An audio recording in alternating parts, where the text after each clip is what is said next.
Good afternoon and a very warm welcome to this third session of the 8th Parliament of the Republic of Namibia, of course taking place today on the 3rd of February 2026. And today's Parliament ceremony is actually taking place under the theme enhancing the role of Parliament for an inclusive development and a participatory democracy. Today's ceremony officially also ushers in the third session of the 8th Parliament, making this the beginning of the new legislative year with obviously renewed commitment in serving the Namibian people. Now, I'm Crystal Nassau, and today accompanying me is our sign language interpreter, Nadashi Pau. We are, of course, broadcasting live here from Parliament, and our broadcast can be heard on all our NBC platforms, radio platforms, including the digital platforms on NBC Digital and also on television, making sure that this very important session is experienced live by all Namibians across the country. Now, the significance of today's event is that it will be officiated by the President of the Republic of Namibia, Her Excellency Dr. Netumbo Nandi-Ndaitwah. I can hear some sounds happening here, and it sounds a bit festive behind me.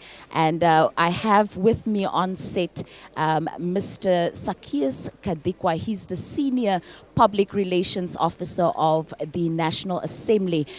Welcome. Thank you. Thank you very much for having me. Mr. Zacchaeus, as you can hear, something is definitely happening there behind us. Can you explain what is the band doing? What is happening?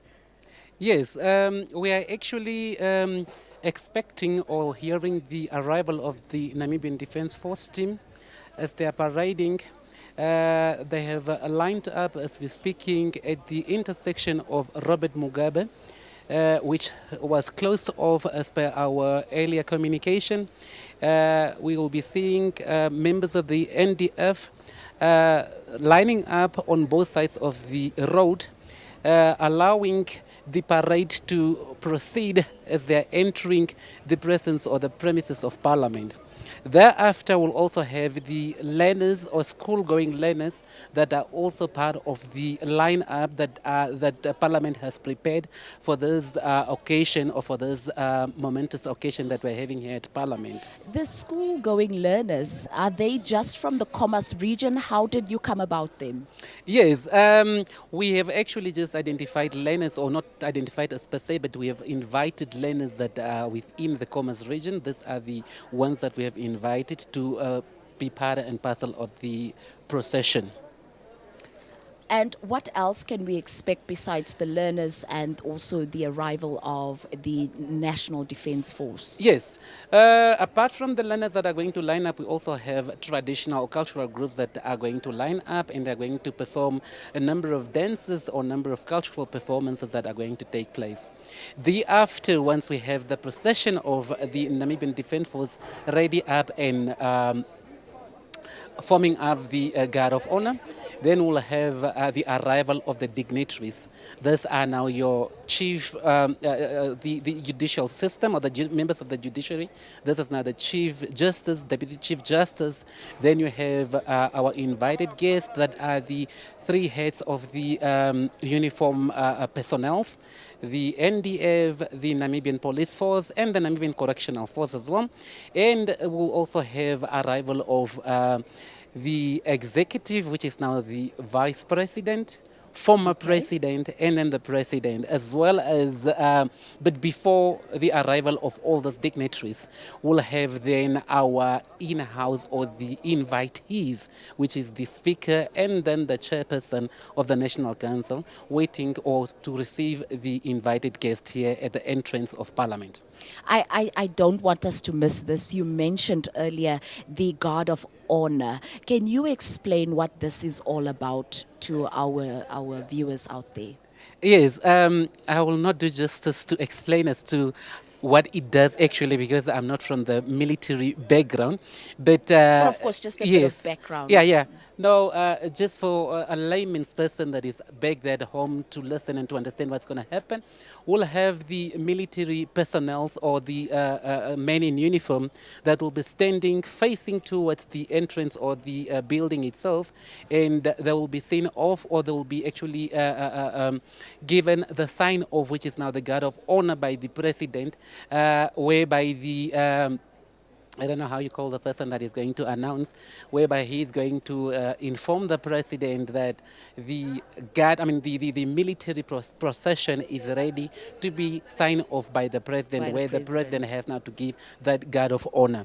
Yeah, so it's a respectable ceremony or it's a respectable military procession that happens when the head or the leader, not the leader, but The the commander in commander in chief. chief, correct, where the commander in chief has to declare and say, yes, I'm in agreement with the lineup and the standing of the military personnel. That's the guard of honor. And that will be done also in concurrently with the 21 gun salute that will also take place as the president or the head of state is honoring the guard of, doing the guard of honor. So the 21 gun salute, at what other occasions is it done besides at the opening of Parliament? Um, in most cases, we hear about the 21 gun salute happenings when you have a state funeral of your state funeral that is being accorded by the president or by the head of state. That's some of the moments where you have the 21 gun salute. But here at Parliament, we witness the 21 gun salute when we have function of this magnitude. Maybe also, Christelle, just to inform the general public why we have this momentous occasion, it's because we always have such an occasion every time Parliament is opening, and that's the first Tuesday of February. When Parliament, according to the Parliament calendar, where we have the three branches of the state under one roof, and this has also been observed by both or the bicameral system of the Parliament, where we have the two or both houses of Parliament, the National Assembly, of course, with the National Council, all assembling under the chambers of the National Assembly, plus the other two branches of the state, which is the executive, the judiciary, as well as the legislative. Thank you so much, Mr. Kadikwa. Also, in terms of the theme of today, can you kindly introduce this theme to our viewers and also maybe give us a bit of background? How did you come about this theme and what is its significance to today's occasion? Yes, indeed. The theme is actually to, as you clearly stated it, that the theme of this year or the opening of this day is to enhance the role of Parliament for inclusive development and participatory democracy. This theme emanated from what we looked at, looking back at what the Vision 20, or coming closer to Vision 2030, that is coming to an end. Looking down the line after or with About the 4 years with a coming. reminder of 4 years to come, it has necessitated us to look at the theme in that broader view to see that how far or how can we encapsulate the reminder of the Vision 2030, what is the achievement that has been done, and also looking at the National Planning Development, the NDP6, and all other United Nations development plans that we have actually earmarked or scaled ourselves in terms of achievement. So with this thing, we saw it very useful or fitted or befitted to be used as a theme that we can look further as Parliament is opening. And we also want to assure that when it comes to democracy, Parliament is indeed assuring that we have or we are pulling into one direction, and we assure that every Namibian's view, every Namibian's suggestion, or every Namibian has brought their views closer to the legislature so that we have the inclusivity and everybody's voice is heard That's where the theme actually emanated. You mentioned in terms of zooming into the national goals and international goals and tracking how far we've come. In your own opinion and also your experience from the National Assembly, how far do you think we've come with Vision 2030 and also especially the UN Sustainable Development Goals? Are we there yet? Have we reached some of them? I know that the president was quoted earlier last week that the NDP 6 is about to come to an end and something is happening around that. Maybe I can give you an opportunity to tell us more. Yeah. Parliament in general, or as the legislative branch of government, we can tap our back. I mean, we can tap ourselves on the back and say that yes, we have achieved those that were within our premises or within our mandate, but a lot still needs to be done, especially where we now highlight the theme that looks at the economic, social, and developmental issues that is affecting this country. So we have specified that there are, we can hear now the 21 gun salute taking place, I believe. Yeah. Okay. Yes. Yes, it's loud. So yeah. So we can pat ourselves on the back and say that yes, we have reached a target of a certain extent, although we have really not done justice in terms of achieving the Vision 2030. Looking down the line with the remaining of the 4 years, we now have to go back to the drawing board as a legislative branch of government and try to come up with amicable or solutions that will actually amplify the work of the legislative. So that's all up to the legislators themselves. But in general, looking at the national development goals that we been earmarked to, Parliament is actually aligning its programs to assure that the achievement of the national development goals are adhered to, and we also assure that yes, we have that inclusivity and bringing everybody on board, so that we can have so that we can collectively achieve the national planning goals. I know that you are from the National Assembly, but perhaps you can also just stretch a little bit to give us the difference between the two houses of Parliament, which is the National Council and also the National Assembly, just so that we can be on par with you and all others here at Parliament. Crystal, I'm so glad that you asked me such a question, because at times and then the public is actually confused what Parliament is. In most cases, you will hear a person saying that I'm going to Parliament, and then the person says that no, I was just at National Council. I still need to go to Parliament.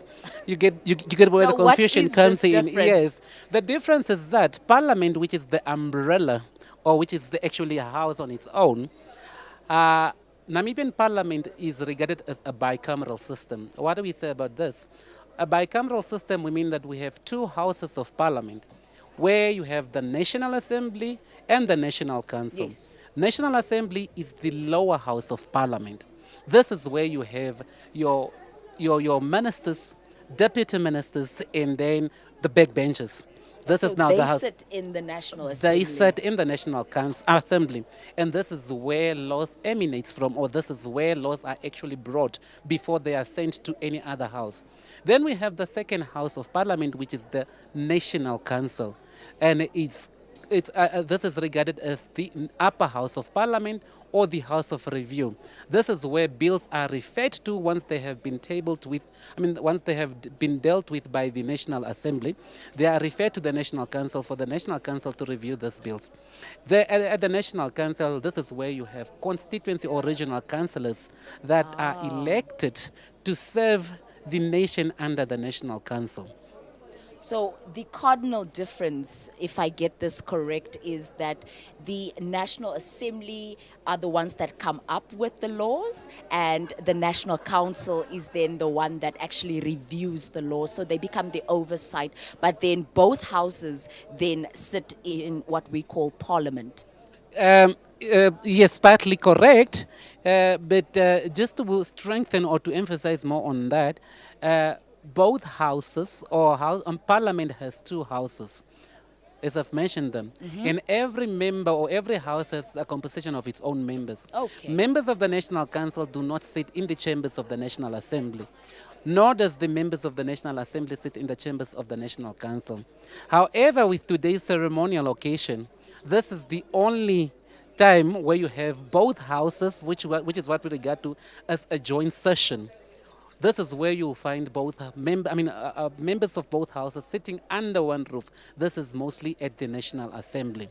So all, in essence, what I'm trying to say here is every house has its own members or composition of its members. National Assembly that has a composition of 104 members, while the National Council has a composition of 42 members. So they all are members. They are all members of Parliament with various responsibilities and functions as well.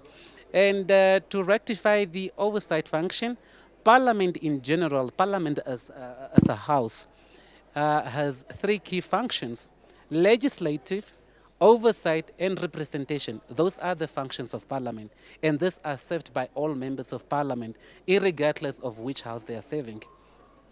Thank you so much. Wow, that is so insightful. And I also understand now where the inclusivity comes in from the theme. Moving forward, could you explain the role of the National Assembly in processing and also scrutinizing bills such as the Public Enterprises and Governance Amendment Bill 2025, and also how this ensures accountability and good governance? Yes, as I said, Parliament in general, which is the House of Laws, or where laws are made from, has a key function of making laws, which is legislation. Yes. Oversight, that's now taking Parliament out to the people or to the electorates under the Parliamentary Standing Committee's functions or roles. And then the third responsibility or function of Parliament is representation. They are therefore to speak on behalf of the general public, because they are given that platform or mandate through our votes. Yes. So those are the key functions of Parliament. To answer your question, Parliament Parliament in general has the function of assuring that laws are brought to Parliament. Laws are brought to Parliament. Bills are brought to Parliament. Bills are tabled in Parliament. Bills are debated by the members of Parliament under the plenaries, and then they also refer these bills to Parliamentary Standing Committee with the idea or with the understanding of seeking clarity, or them trying to get expert opinion on a critical critical bills that comes to Parliament before they make laws without the voice or the voice of the voiceless. So inclusivity, number one, is very important. That's why they take bills out to the people through the Parliamentary Standing Committee. We invite the general public to submit their contribution, most especially when a bill is tabled in Parliament. It becomes a public document for you and I, for the general public to get hold of this document, and then them also to give their inputs. And then they also solicit, or members of Parliament solicit inputs from the general public by going out into the communities, into the regions, just to find out what the general public's overview is. So those are critical key functions of Parliament. Most importantly, simply because we want to have an inclusive Parliament, and we want to assure that the voices of the marginalized and then the vulnerable communities are also heard.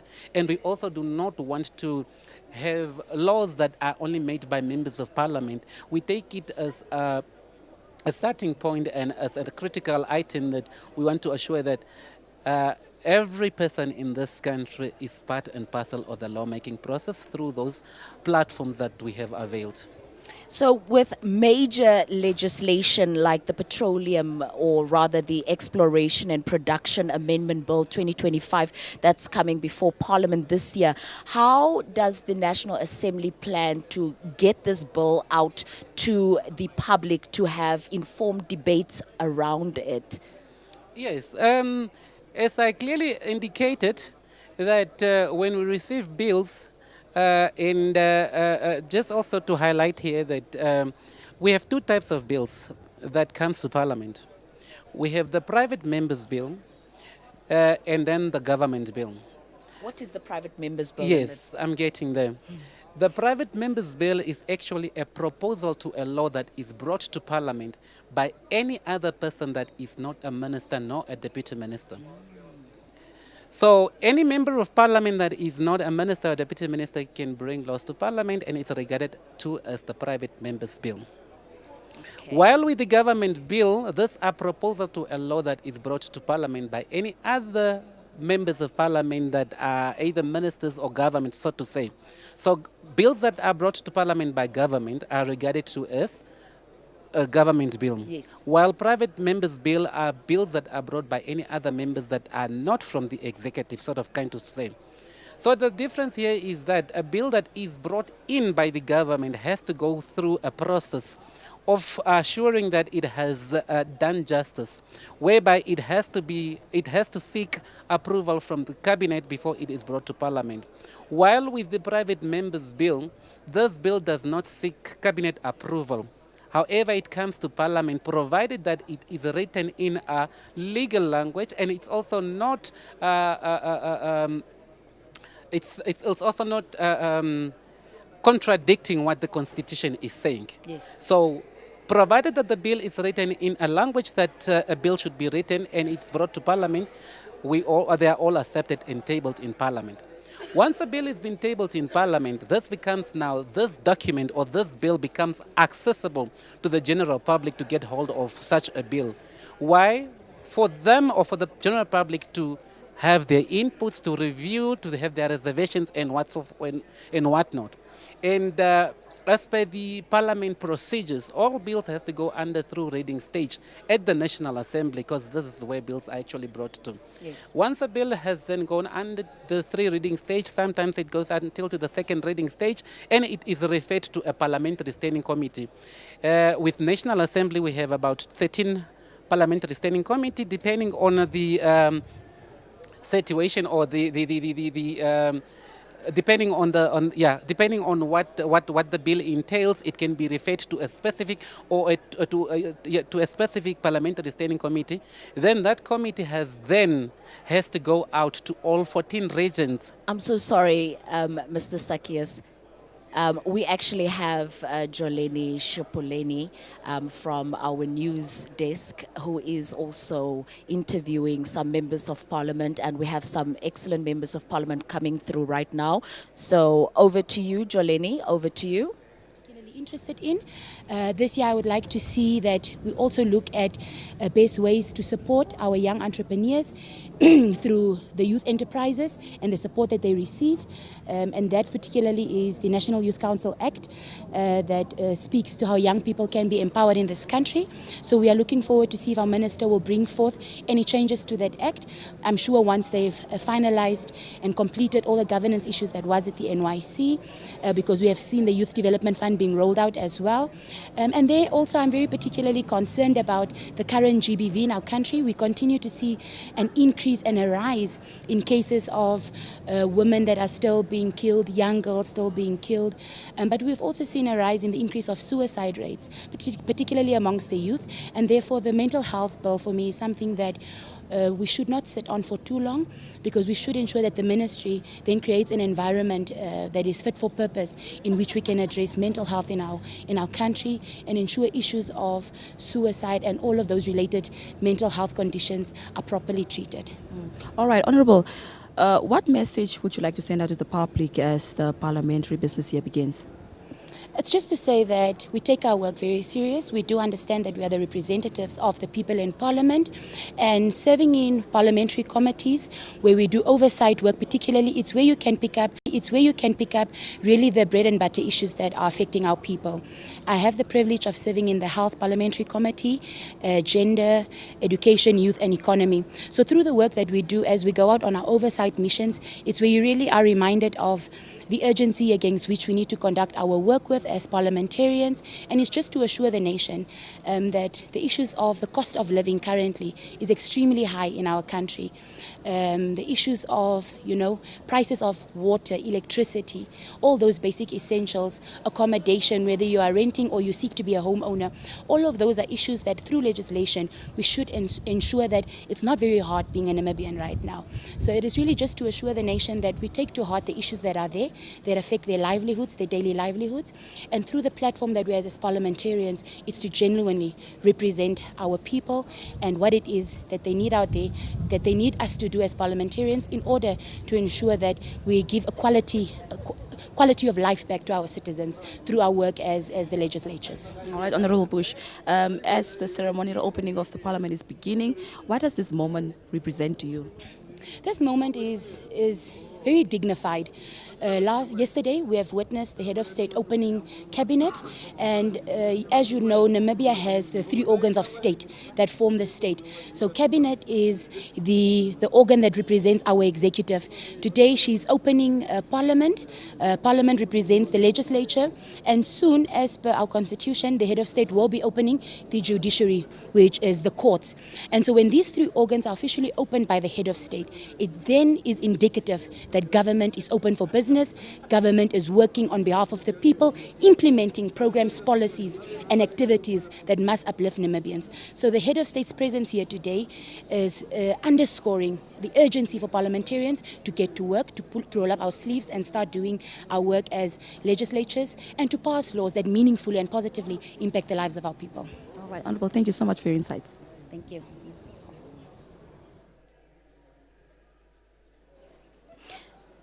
And of course, we are still here broadcasting live from the Parliament building on the 3rd session of the 8th Parliament of the Republic of Namibia. And our interview is still continuing with the spokesperson of the National Assembly, Mr. Zacchaeus Kadikwa. Mr. Kadikwa, in line with the theme of enhancing Parliament's role for inclusive development, what measures are in place to actually ensure that the diverse voices, including rural communities and also marginalized communities, are heard during the lawmaking process? Yes. What we have in place, or what we normally do, is that we consult, or we actually engage with the general public through our parliamentary standing committees. When they go out into the constituencies in the regions, it's for them to solicit input from the general public, be it now the marginalized community or those that are affected or those that are significantly going to contribute to such a bill. So that's one platform. Secondly, we also invite, or we are in close communication or engagement with civil societies, whereby we also ask them to be part and parcel of the lawmaking process. In general, what I'm trying to say here is we have a number of avenues or platforms that Parliament has availed to the general public, depending on what aspect of the society you find yourself. We have our social media platform where we engage with the public in terms of seeking their inputs, their contribution, their comments or their suggestions.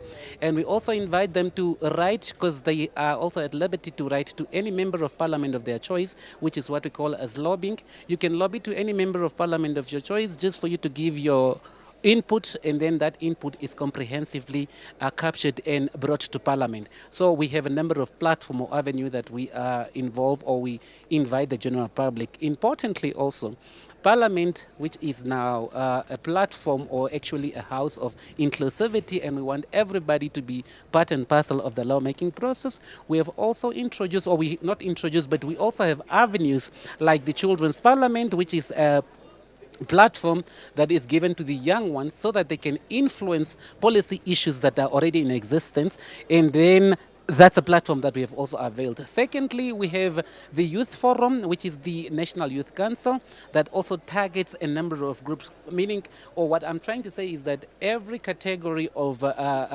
members of the society. I'm sorry, I'll have to cut you there, Mr. Kadikwa. We have Jelani also on the line there interviewing Esther Kalola. Over to you, Jelani. We are coming to you live from Parliament, where the official opening of the parliamentary year for 2026 is underway. Members of Parliament from both houses, which is the National Council and the National Assembly, will arrive and has already actually arrived for a joint sitting, which will formally mark the beginning of the parliamentary business year. And right now, here next to me, I'm joined by AR Esther Haikola. Compliments for the new year, Honourable. Thank you so much. Wonderful. Just speak to us on your expectations for this parliamentary year. Our expectations are actually very simple. Putting Namibia first, building Namibia, and putting people first. This in such a way that we will pass laws that are well scrutinized, bills that are well scrutinized, not in a rush. This time around, we are not going to rush any bills, but we will pass the laws and the bills that will benefit all Namibians. So this year's focus is you Namibians, people at home, from the north to the south, in the middle, all the corners, is people. Wonderful, Honourable. Now speak to us personally as a Member of Parliament. What will your priorities be for this year? Still very simple, to represent my people in and out, whether I'm inside Parliament or outside Parliament. As I've mentioned that even as an AR member, our mandate is to put people first. So even me as an individual MP is still to put people first. Honourable, thank you so much. Wonderful. We are still coming to you from Parliament, where the official opening is underway. As you can see right here behind me, members are entering the Parliament for the start and for the address of the President. Now, we do also know that the President's address will set the tone for the entire parliamentary year. And we will bring you more as we will stop members on the way just to speak to us about the expectations and what their priorities will be for the year. But for now, over to you. Of course, we are still here on the NBC, reporting live from the Parliament building at the 8th session of the Republic of Namibia's opening of Parliament. Now, we can see a lot of exciting guests arriving here. Earlier on, we had the Minister of Health also arrive, and also the Chargé d'Affaires from the US Embassy that also just arrived just as I was spotting. But our interview still continues, and with Mr. Sakias Kadikwa, who is the National Assembly Senior Public Relations Officer. We've been speaking, Mr. Kadekwa, we've been speaking a lot about the various bills earlier on in our discussion, but I'm just thinking, does everyone know the difference between a bill and when it actually becomes a law? What is the difference between the two? Yes. I used to get that question across when I actually have a school tours, because that's part of my mandate as well. We have learners that comes to Parliament just to get a tour on Parliament, and then you'll ask them what a bill is. Surprisingly, you'll be hearing that a bill is what you owe at a restaurant. Oh my goodness! Yeah, okay. At the legislature, as a legislative language, what a bill is basically just to say it's a proposal to a law. When you propose for a law to become a law, you don't bring a law to Parliament, but what you bring to Parliament is a bill. That's the proposal for a law to unfold. It's called a bill. So, are we together? So that's the bill. When does a bill becomes a law? A bill only becomes a law once it has exhausted the process of lawmaking. I spoke about a bill being brought to Parliament. It has to go through reading stage. Sometimes it's been referred to a parliamentary standing committee, and then a bill is referred to the National Council, where it needs to be reviewed, or it has to go through that whole process again, the same process that is taking place at the National Assembly. repeat itself again at the National Council. And then a proposal, the bill is being reviewed by the National Council. National Council then sent it back to the National Assembly with or without recommendation, and then the National Assembly prepares the bill for the bill to go to the executive, for the executive to assent or dissent, meaning that for the president to approve or not to approve such a bill. Once the bill has been approved by the executive, the bill is then advertised in the government gazette, in the government newspaper, which is what we regard to as the government gazette. Then it becomes a bill, a law. A law. Yes.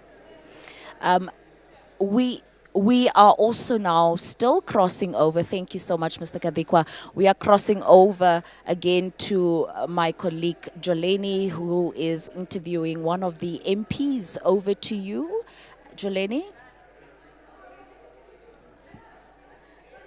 Members of Parliament are still arriving ahead of the President's address, which will open the Parliament and outline its priorities for the year. But for now, we want to find out the priorities of some MPs which have already arrived. And right here next to me, we have Honorable Vetaruwe Kantorotu, who will speak to us on his priorities for the parliamentary year. Honorable, compliments for the new year. Compliment. Thank you so much. Wonderful. Honorable, just speak to us on your priorities for the 2026 parliamentary year, as well as your personal priorities for Parliament and for the people that you are representing as a nation. Yeah, I think first let me start with the most important thing of today is that when the two houses comes together and the president of the country speak to us. So yesterday she did with the executive and now with the legislature and then again with the judiciaries. So those are very important branches of Namibia that we have in terms of keeping our democracy alive. However, on the things that I really want to accomplish this year, last year we were learning, we were new from the executive and also from the legislature. We have a bunch of new honorable members. So as a matter of fact, the executive also delay a bit in terms of bringing the bills to the chamber, and then as a result there was a bit of delay. So therefore my main priorities is to make sure we finish the land bill. That's the most important things, and that's the most of the bone contention that we have in this country. We have people that are roaming around in the corridors with their animals. We have quite a number of generational farm workers that have been harassed by German dissidents and most of these Europeans that own our farms. So we need to rush on the land bill so that it can be enacted as a law, or as an act. So that's my main priorities. Without land, we have nothing. We can talk about any other bills, mental health, whatever. At the end of the day, you need land. But as we speak now, we don't have land at all. And it's because of the absence of a better and responsive land bill that we need to enact in this House. Honorable, thank you so much. Thank you so much.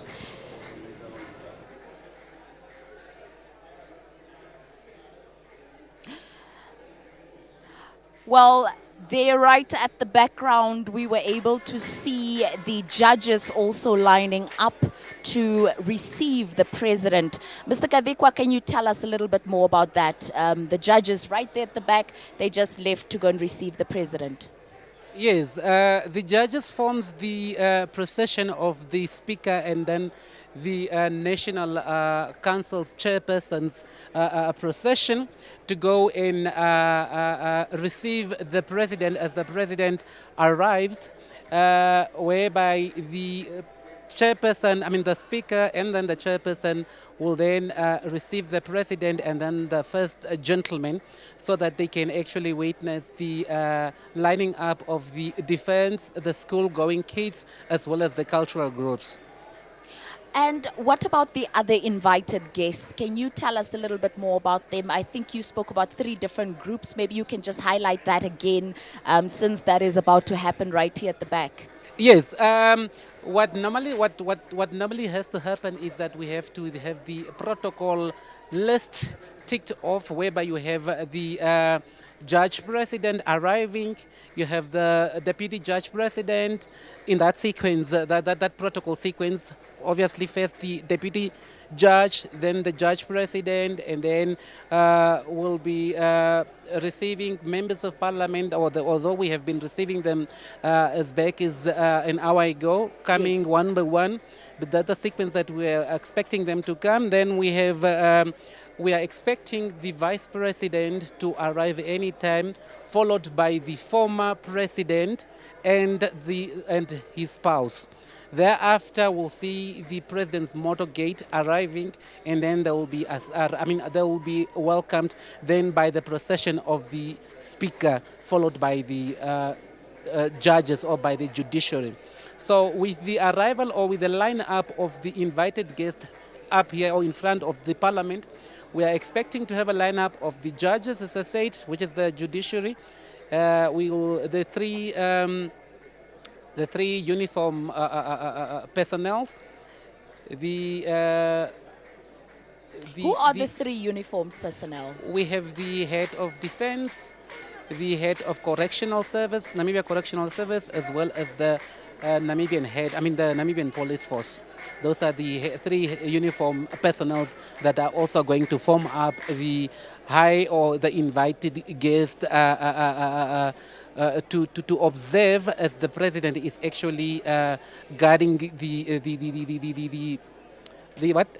guard of honor. The guard of honor. Yes. Oh, wow. The atmosphere here is definitely picking up and it's heating up with the cultural groups. So after this, I believe we are to expect the president. Yes, we'll be expecting the president and we'll have the whole ceremonial event to unfold. You'll be seeing the president coming, you'll be seeing the president's procession accompanied by the speaker and the deputy speaker, the speaker and then the chairperson of the National Council's procession leading or coming towards the guard of honor.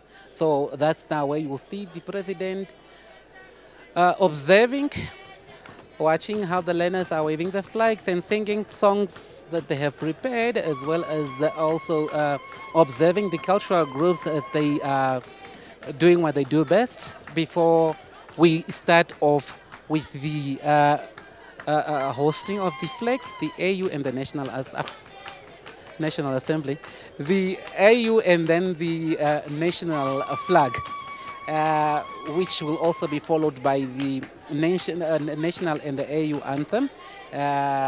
Thereafter, the Guard of Honor, concurrently with the 21-gun salute. Of course, we are live here from the Parliament building in Windhoek, Namibia, at the 8th session of Parliament's opening today, and it is opened under the theme of enhancing the role of Parliament for inclusive development and participatory democracy. And of course, Mr. Zacchaeus Kadikwa is still here, and he is really being such a great host, a great guest here for us on this special occasion.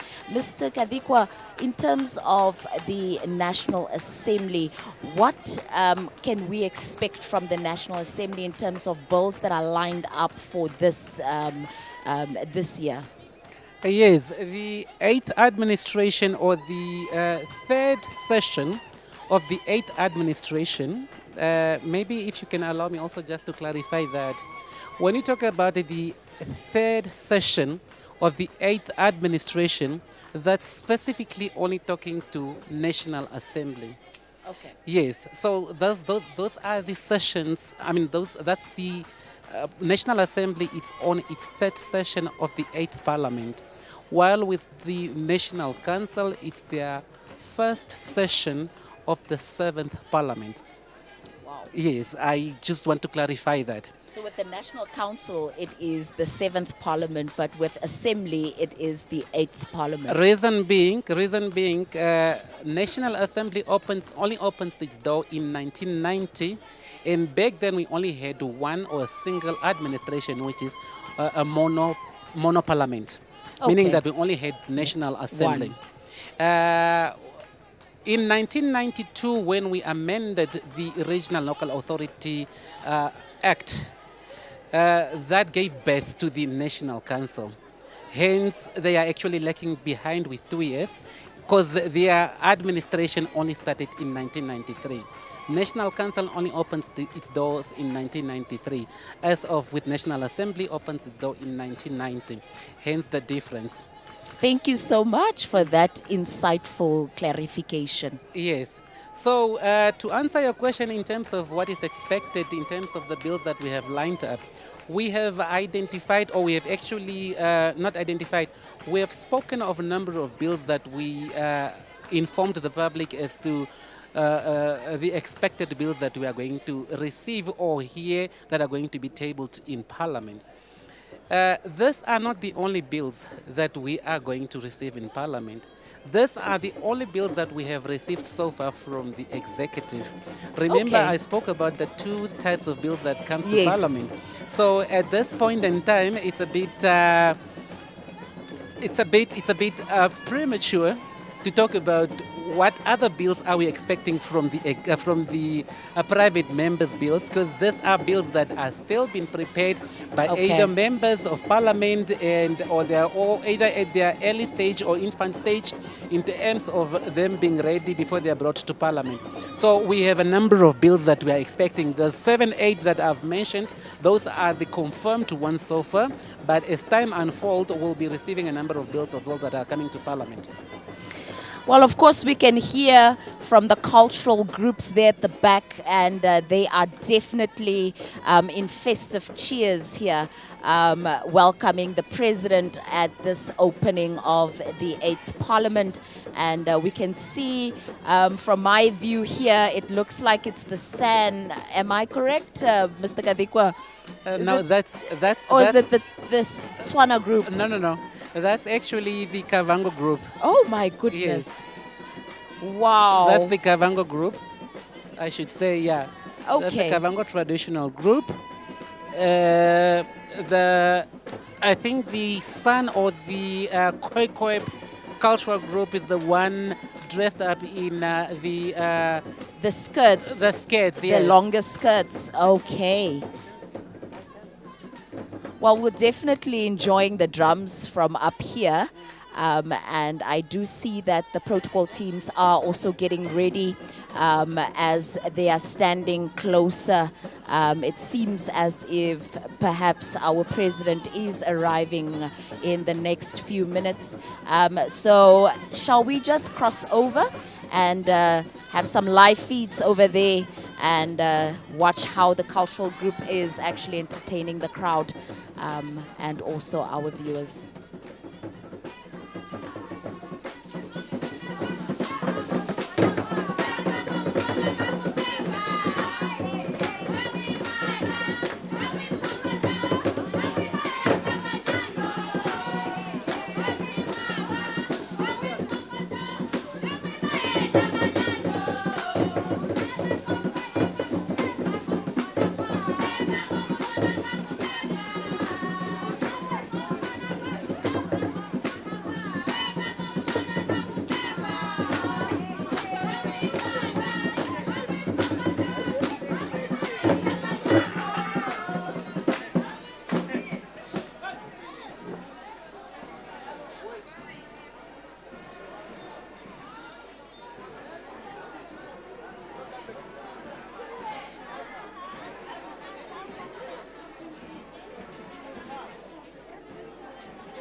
Of course, we are here at the opening of the 8th Parliament, right here at the Parliament building on all our NBC platforms. That is, of course, our digital platforms as well as our radio stations and our television stations.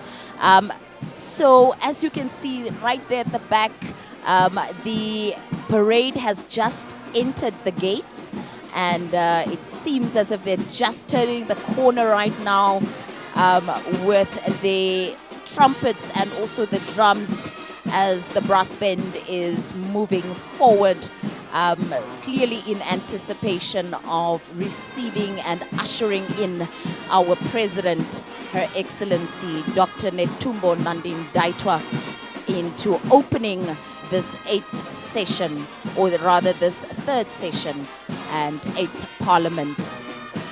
Yes. Wow. Earlier on, Mr. Kadikwa spoke of the 3 uniformed personnel, and as you can see, they are definitely entering one by one around the corner, and it's such a beautiful sight from up here at the Parliament building here in Windhoek.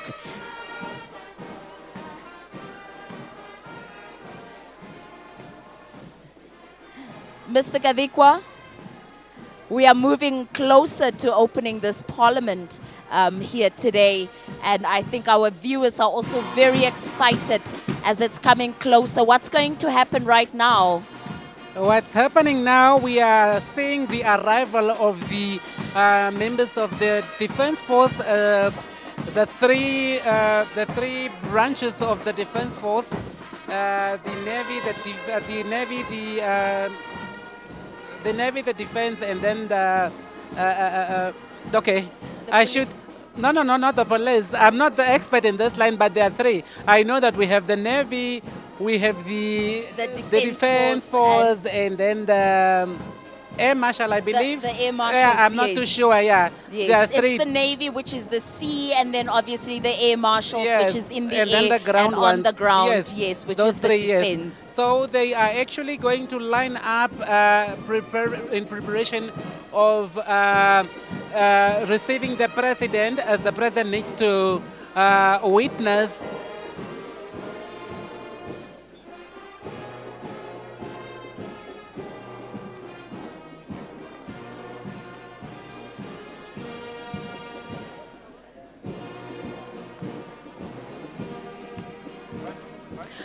Yes, Mr. Kadikwa, you were still explaining the 3 different uniforms that are currently here, right here behind us.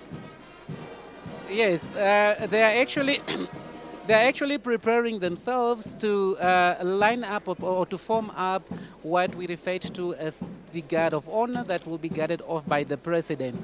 So anytime now we'll be receiving the President coming, and she will have to, she will be received by the Speaker, the Chairperson of the National Council, as well as the judicial branch of government. And then they'll form up then a procession here in front of the, at the stairs in front of the Parliament building.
Your Excellency, Dr. Netumbo Nandi-Ndaitwah, the President of the Republic of Namibia, and Commander-in-Chief of the Namibian Defense Force.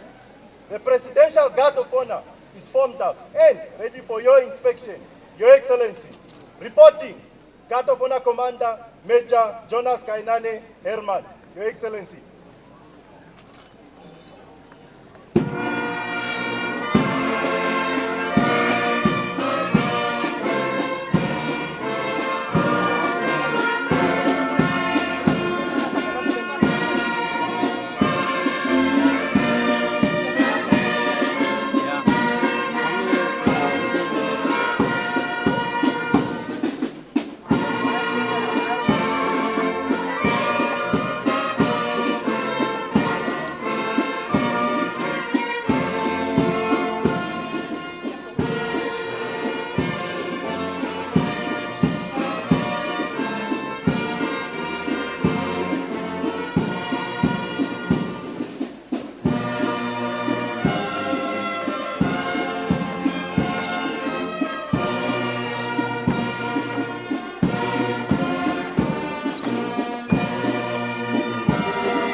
Everybody's in the way.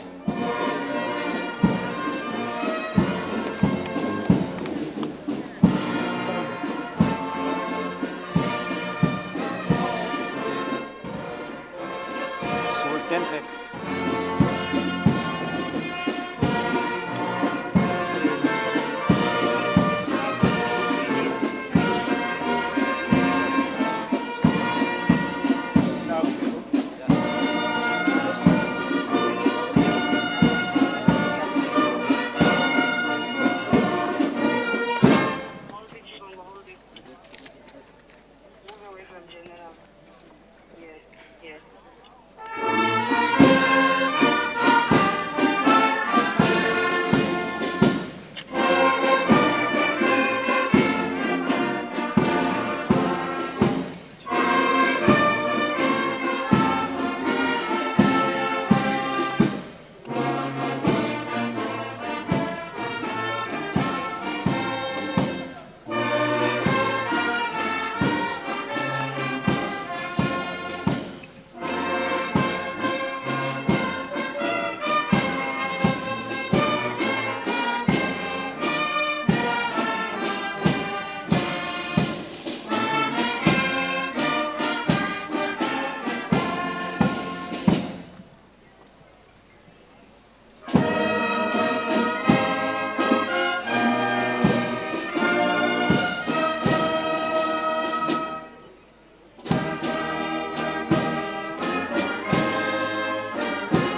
the right, 5 ceremonial step, forward, march.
And of course, we are here at the 8th Parliament opening today.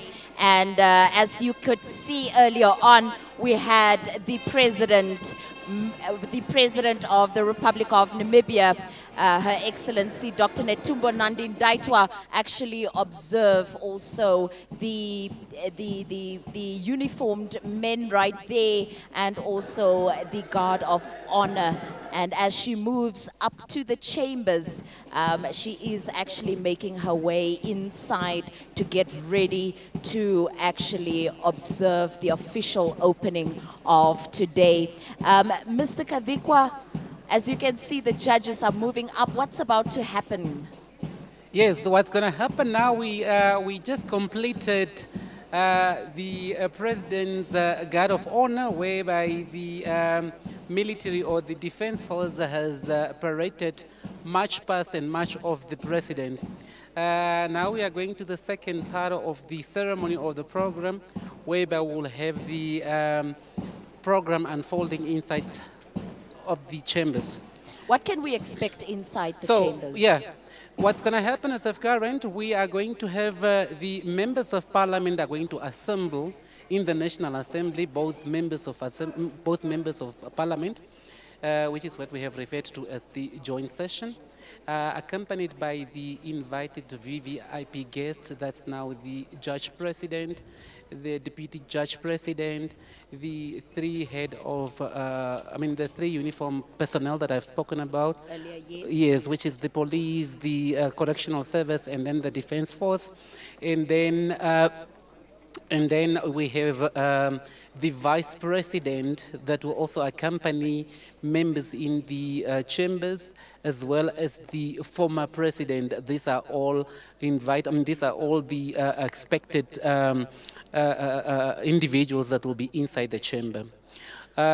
Once they have then assembled in the chamber, the Deputy Speaker and the Vice Chairperson of the National Council will then officiate that ceremony in the absence of the President, because the President will be then kept in the holding room, whereby she and the Speaker, as well as the Vice, as well as the Chairperson, will be waiting there for the Parliament session to resume.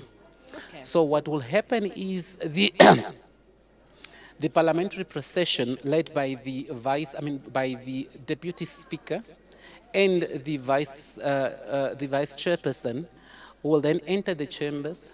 When the Honourable Deputy Speaker takes the chair, the Sergeant at Arms will then will then place the mace on the table and bow to take his position.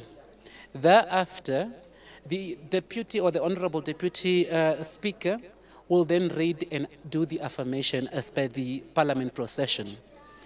Once that has been done, the honorable deputy speaker will then announce that Her Excellency the President shall open parliament and suspend the business of the day. The sergeant at arms will then lower the mace, and then the deputy speaker leaves the chamber to go invite the president into the chamber. So the honorable speaker and then the honorable chairperson will lead the parliamentary session into the chamber. This is now where you have the speaker side by side with the chairperson, followed by the president and the president's procession to enter the chamber. Then the honorable speaker will present her welcoming remarks and request Her Excellency the President to deliver her speech. The President will then deliver her speech, and then the vote of thanks will be given by the chairperson of the National Council. The Speaker thereafter will then adjourn the session of Parliament until further notice. That's basically what's going to happen. What is the difference between the President's speech today during the official opening of Parliament and also the State of the Nation address? What is the key difference between these two speeches? Yes, the President's speech today is to officially inform the general public and to welcome the members of Parliament on their legislative duty that is resuming. So today's speech, or the President's speech today, is just to welcome and to acknowledge the work of Parliament that is done so far. With the State of the Nation address, this is where the head of state actually account stock or unpack what was actually completed. These are now the achievements, the challenges that the executive has actually carried out. Remember that Parliament has a key function of accounting from the executive. So the executive come to Parliament to account to Parliament or to the nation through Parliament, just to inform the general public what was achieved, what were the challenges, and what is earmarked for this year. Speaking of accounting, there is a perception from the general public that the Parliament of the 8th administration did not pass any bill at all in 2025. What is your take on this? Yes, first and foremost, I would love to not clarify as per se. Maybe this is the platform I can also utilize just to educate the general public in terms of how laws are passed. As I clearly stated it earlier, you will see that it's not just something that you can do overnight. There is process that one needs to follow when a bill needs to be referred or when a bill has to be passed. There are processes that one needs to do, and there are also channels and pros and cons that one needs to adhere to. Having said that, Parliament or members of Parliament, they are not only here to pass bills. That's partly part of their responsibility. But they also have a key function to play, which is the oversight function, meaning or making sure that they have an inclusive voices of the general public. So as of key here is that members of Parliament comes to Parliament Monday throughout Friday. As much as we say that the sessions only sits on Tuesdays, Wednesdays, and Thursday, but all the other days they are also at Parliament. Monday throughout Friday, members of Parliament are here at Parliament to make sure that they have prepared themselves in terms of the laws They have familiarized themselves with the constitutional mandate. They have familiarized themselves with the parliamentary standing rules. And then to assure that, yes, what they are going to debate about on whenever it is going to be debated about, they have done the thorough groundwork. They have consulted extensively with whoever that needs to be consulted to, so that they have a better understanding. All in all here, what we're saying that it's that we don't want, or they do not want, to pass laws that are largely not investigated. They do not want to pass laws that are not inclusive in terms of hearing both voices. We spoke about the marginalized and then the vulnerable voices that are hardly also brought to Parliament, hence the platform created for them to take Parliament to the people, to those that cannot afford to come to Parliament. Interestingly also, members of Parliament they carry out all this mandate or functions on the basis or on the preamble of what the Act actually tells them to do. So there are pros and cons in terms of how they should actually pass on laws. What the public has actually expected is for them to pass as many laws as possible. However, that has not actually transpired. But I can't speak on behalf of the members of Parliament, but that's what it is. I believe it was a learning curve, and it was a process that one has to understand, and also for you to familiarize yourself with what needs to be converted into a law. So from the National Assembly's perspective, what would you say was the key challenge for not attaining this goal of at least tabling one bill? Yeah, as I said, there are a number of hindrances, if I have to put it in that way, respectfully. It's that bills that were brought to Parliament, it's either that bills were brought to Parliament but not given the necessary attention it deserved, simply because the MPs had to familiarize themselves with the bill, first and foremost. And secondly, as I said, the process of lawmaking, it's not just a single-handed process. It requires also other key stakeholders, and for you to do justice on any particular thing. Yes.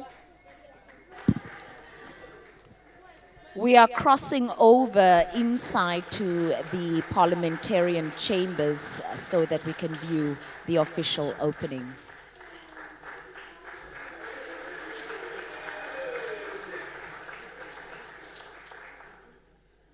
Let us pray. Almighty God, we bow before Thee in humble obedience and dependence. We pray Thee, grant us the grace to respect each other this day in all our consultations, that our deliberations of today shall take place in the spirit of mutual trust, so that we as leaders shall lead our country on the path of peace and shall find solutions for issues and problems facing us. Grant us the mercy, O Lord, that we shall today also honor Thy name in all what we do, think, and say. Almighty God, we pray Thee, bless our land and all its people. This all we pray in the name of Jesus Christ, our Lord. Amen. I solemnly affirm that I will be faithful to the Republic of Namibia and its people, and I solemnly promise to uphold and defend the Constitution and the laws of the Republic of Namibia to the best of my ability. Thank you. Be seated.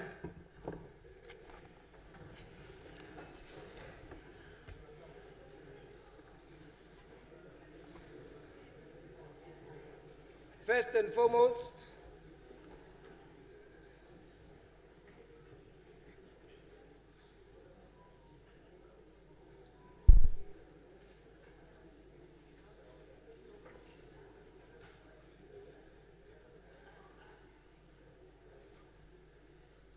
if there's one thing you have taught me is patience in this chair. I will wait for you.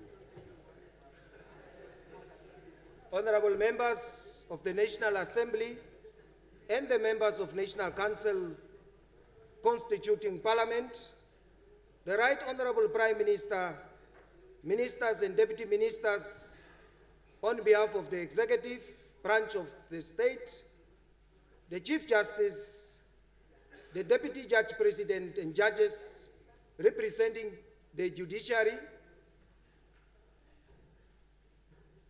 all other organs of the state, our bilateral and multilateral partners, members of the media, fellow Africans, good afternoon. This session is called in terms of Rule 16 of our Standing Rules and Orders, and as such, the 3rd of February of the year 2026 is dedicated to the official opening and address by Her Excellency Dr. Netumbo Nandi-Ndaitwah, the President of the Republic, to the joint sitting. Therefore, permit me in fulfillment of the said provision to request my colleague, the Honorable Emma Muteka, the Vice Chairperson of the National Council, to accompany me to go in as we invite Her Excellency the President of the Republic into the chamber. Notably, in the meantime, I implore on you all to remain standing until the procession of Her Excellency the President enters the chamber. I so move. Kindly be standing.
your seat.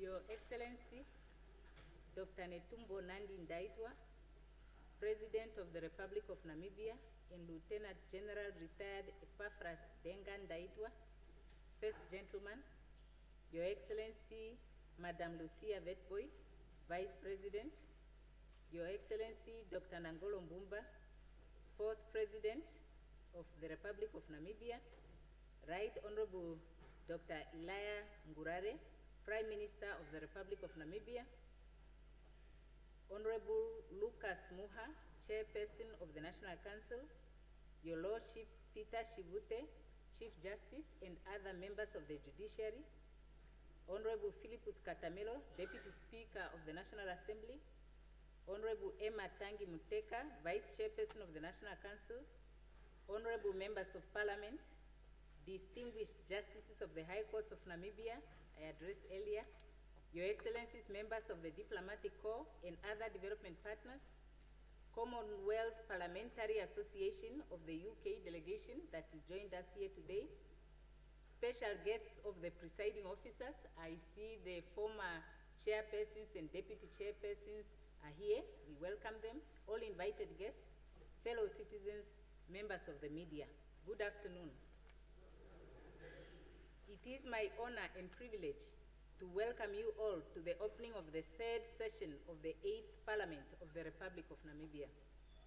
Since it is the beginning of the new year, let me also convey to you New Year's greetings and extend best wishes to you for the year. I extend a special welcome to Her Excellency the President. We appreciate her presence here today to commission the annual program of our Parliament. Since this is the first joint sitting of Parliament since the assumption of duty of the 7th National Council, I extend on behalf of the National Assembly warm congratulations to Honorable Muha and other National Council members on their election and re-election to the National House of Legislative Review and wish them a successful tenure. We look forward to working with you as we pursue our joint mandate as a legislative house of our democratic republic. I wish to recognize the presence of the former presiding officers and deputy presiding officers. I think I have referred to that already. I thank them for being here today. Today's gathering is not a mere ceremonial event, but it is a reaffirmation of our collective commitment to the principles of democracy, accountability, and service to the people of Namibia. The theme guiding this session, which is enhancing the role of Parliament for inclusive development and participatory democracy, is both timely and profound. It reminds us that Parliament is not merely a legislative body, but a living institution that must continuously evolve to meet the aspirations of our citizens. Democracy is not sustained merely through the mechanics of checks and balances. It thrives through the principle of complementarity. Our gathering today is a demonstration of that complementarity, an affirmation that while each institution is autonomous, none stands apart. Autonomy does not imply isolation. Rather, it signifies distinct responsibilities that, when harmonized, strengthen the democratic order. This complementarity is embedded in the very design of governance. The executive initiates policy through the drafting of bills, the legislature deliberates and enacts those laws, and the judiciary ensures their interpretation and enforcement. Each branch fulfills a unique mandate, yet together they form a coherent system that safeguards justice, accountability, and the rule of law. It is therefore imperative that we work in a spirit of collaboration and mutual respect. The separation of powers was never intended to fragment authority, but to optimize democracy by ensuring that each organ reinforces the other. As His Excellency the late President Dr. Hage Geingob often reminded us, these three organs form a trinity. a trinity that embodies the essence of democratic governance.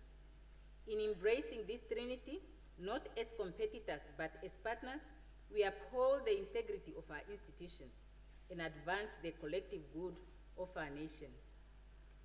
The Namibian Constitution, hailed as one of the best in the world, is not merely a legal document. It is our nation's moral compass, the embodiment of our shared vision for peace, unity, justice, and prosperity. As we gear up to commemorate our Constitution Day in a few days, it is fitting to begin by acknowledging our progress, for indeed we have come a long way. From a land divided into Bantustans and characterized by racial hierarchy, we have grown into a unified republic under the banner of national reconciliation. The Constitution gave us the tools to heal old wounds, to embrace coexistence, and to forge a common future. We must recommit ourselves to constitutionalism, not just as a legal framework, but as a living covenant with our people. Your Excellency, honorable members, ladies and gentlemen, inclusive development demands that no Namibian is left behind. It requires us to ensure that policies, laws, and budgets reflect the realities of all communities. Parliament must serve as the guardian of equity, ensuring that development is not concentrated in a few sectors or places, but spreads across the nation to uplift every household. Participatory democracy calls upon us to deepen the engagement between Parliament and the people. Besides legislating, we must incorporate the voices of our citizens into the decisions we make and ensure implementation of the commitments we make. Mechanisms such as digital platforms must be strengthened to bridge the gap between the electorate and their representatives. In doing so, we reaffirm that democracy is not an event, but a continuous dialogue. The role of Parliament in this regard is pivotal. We must exercise our mandate with integrity, ensuring transparency and accountability. At the same time, we must foster collaboration across party lines, recognizing that our shared duty is to advance Namibia's development and safeguard its democracy. As we embark on this third session, let us as MPs recommit ourselves to the values that define our Parliament: inclusivity, participation, and service. Let us embrace innovation in our legislative processes and uphold the dignity of this House as a beacon of democracy. The challenges before us require unity of purpose and clarity of vision. As we open this session, may we be guided by the conviction that Parliament is the people's house, and its strength lies in its ability to reflect the will, hopes, and aspirations of all Namibians. Having said that, honorable members, it is now my distinct honor and privilege to invite Her Excellency, the President of the Republic of Namibia, Dr. Netumbo Nandi-Ndaitwah, to deliver her address. Your Excellency, you have the floor.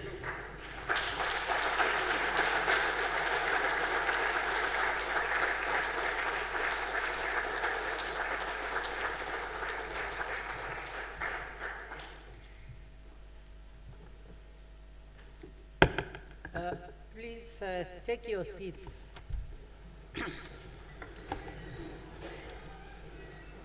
Honorable Dr. Sarah Kuwongerwa Madira, Speaker of the National Assembly, Right Honorable Dr. Arija Ngurare, Prime Minister, Honorable Lucas Sinimbo Muha, Chairperson of the National Council, Your Worship, Peter Shivute, Chief Justice, Honorable Philip Katamelo, Deputy Speaker, Honorable Emma Muteka, Deputy Chairperson of the National Council, Honorable Sophia Nango Shaningwa, Secretary General of the SWAPO Party, Honorable Emmanuel Shawana Nashinge, Leader of the official opposition in Parliament, Honorable Members of Parliament, Your Excellencies, Members of Diplomatic Corps, distinguished invited guests, members of the media, ladies and gentlemen. February is a month of reflection and remembrance in the history of the democratic and independent Namibia. During this month, we have lost our third president, Dr. Hage G. Geingob, and our founding president, Dr. Sam Shafishuna Nujoma, who passed on the 4th and the 8th of February, respectively. In their memory, and to honor their legacy, may I ask you that we stand and observe a moment of silence.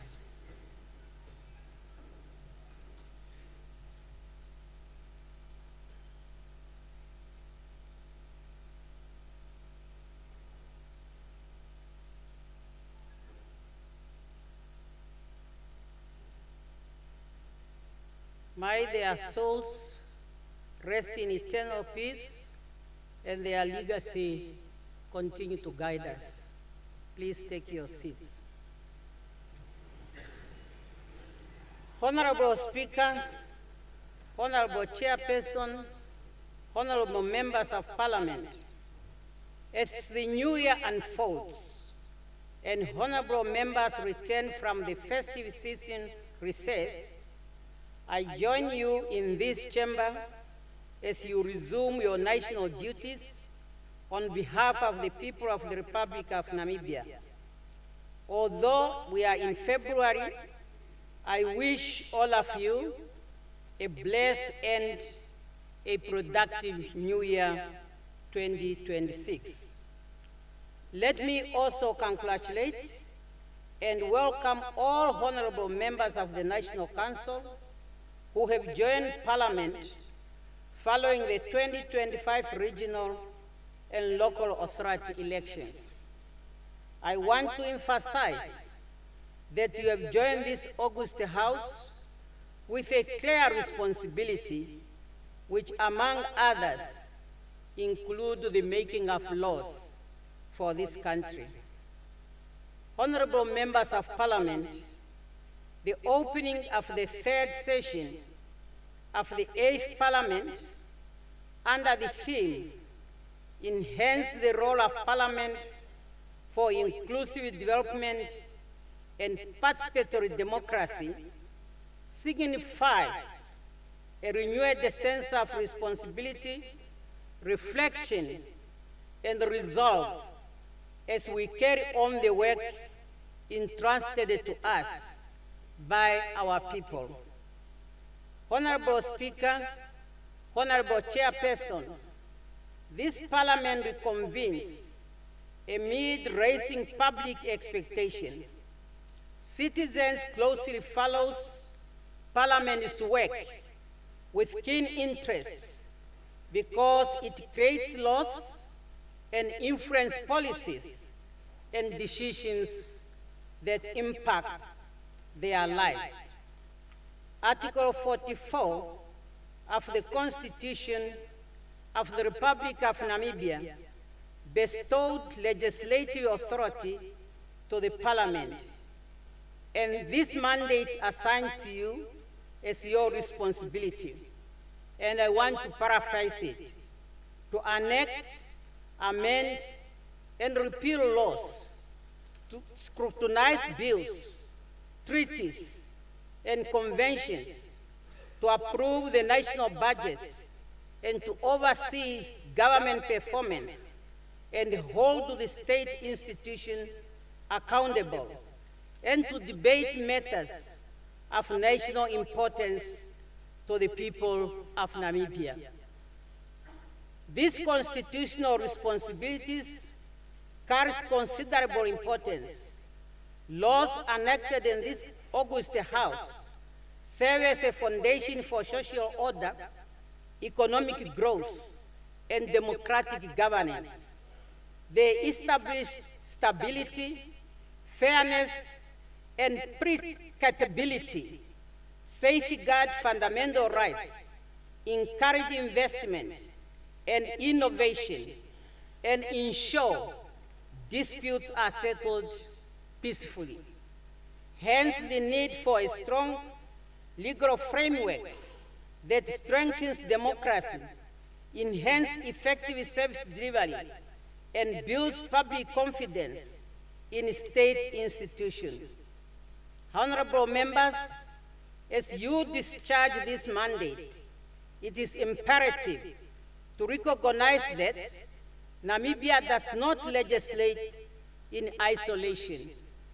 We are navigating an increasingly unpredictable global environment characterized by geopolitical tension, shifting alliances, and in some cases, disregard for established norms of international law. Powerful nations are increasingly asserting their interests in ways that challenge multilateralism and rule-based international law. For a small but principled nation like Namibia, whose foreign policy is firmly anchored on multilateralism, respect of international law, and peaceful coexistence, this reality requires foresight and prudence. The laws crafted in this House must therefore be strong, principled, and forward-thinking. They must protect our sovereignty, enhance democratic governance, and help Namibia navigate that enables global landscape while remaining trustworthy and responsible member of the international community. Honorable Speaker, Honorable Chairperson, over the past years, our country has continued to face social and economic challenges, including high unemployment, inequality, and poverty among members of our society. Those challenges strain the social fabric of our society and call for collective efforts and shared responsibility from all three branches of the state to create positive change in people's lives. The reminders of the core truth, which I often say, we are too few to be poor. Those domestic challenges are further increased by global economic uncertainty, climate-related pressure, and geopolitical instability. In this context, Parliament's role in creating responsive, inclusive, and protective legislation becomes even more vital. The resilience of our people must be complemented by the foresights of our laws. When the 8th administration assumed office on the 21st March, we were fully aware of the depth and the scale of the economic challenge confronting our nation. Our immediate focus was on stabilization, restoring confidence, and re-energizing growth.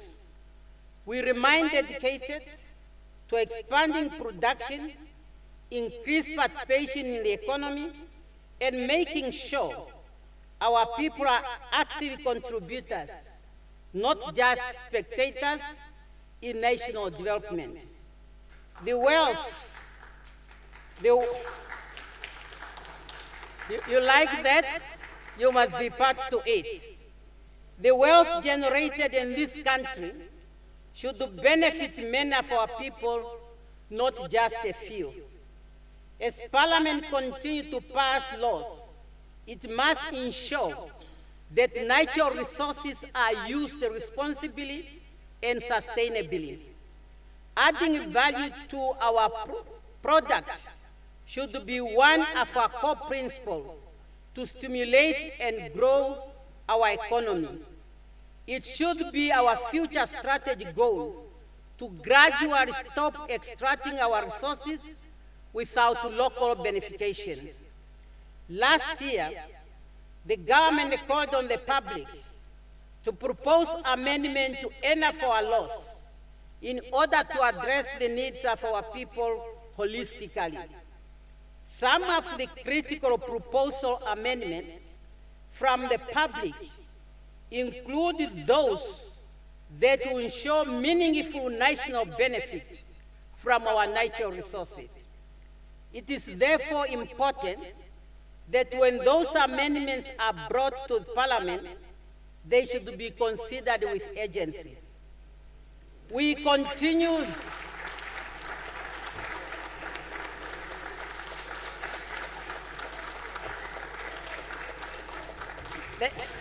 There are many coming. There are many coming. There are many coming. There are many coming. We continue to prioritize agriculture, manufacturing, and digital economy, where young people leverage technological advancement to create jobs for themselves and their pets, while maintaining physical discipline and strengthening revenue collection.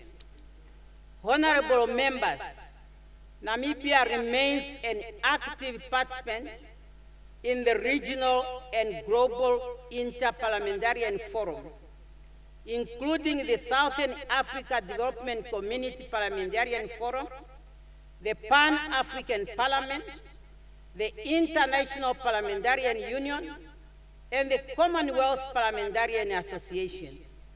This platform supports policy dialogue, legislative harmonization with international standards, capacity building, and parliamentarian diplomacy to promote economic transformation, among others. This insight gained from those forums must inform our domestic legislative efforts and strengthen our dedication to a rule-based international system.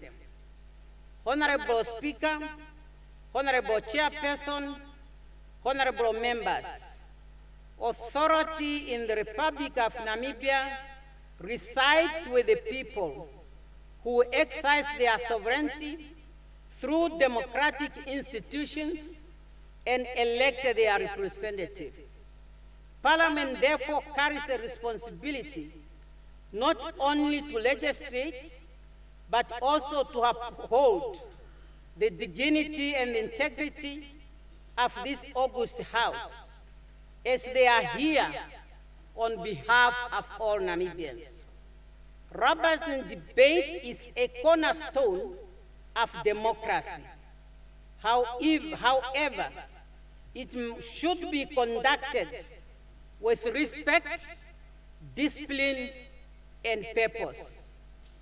Our people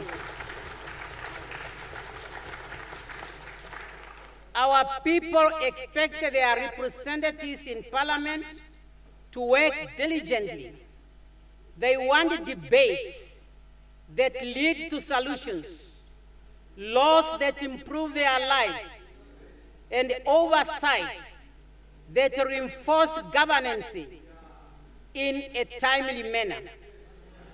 Furthermore, the rule of law remains a foundation of peace, justice, and sustainable development.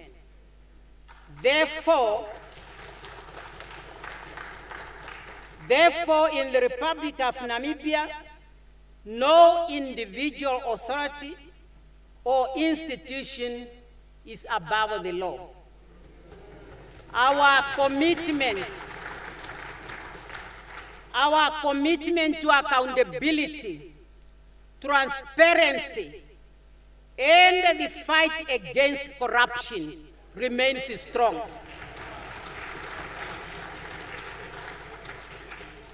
This is not about which hand, but about restoring and maintaining public trust in our institution.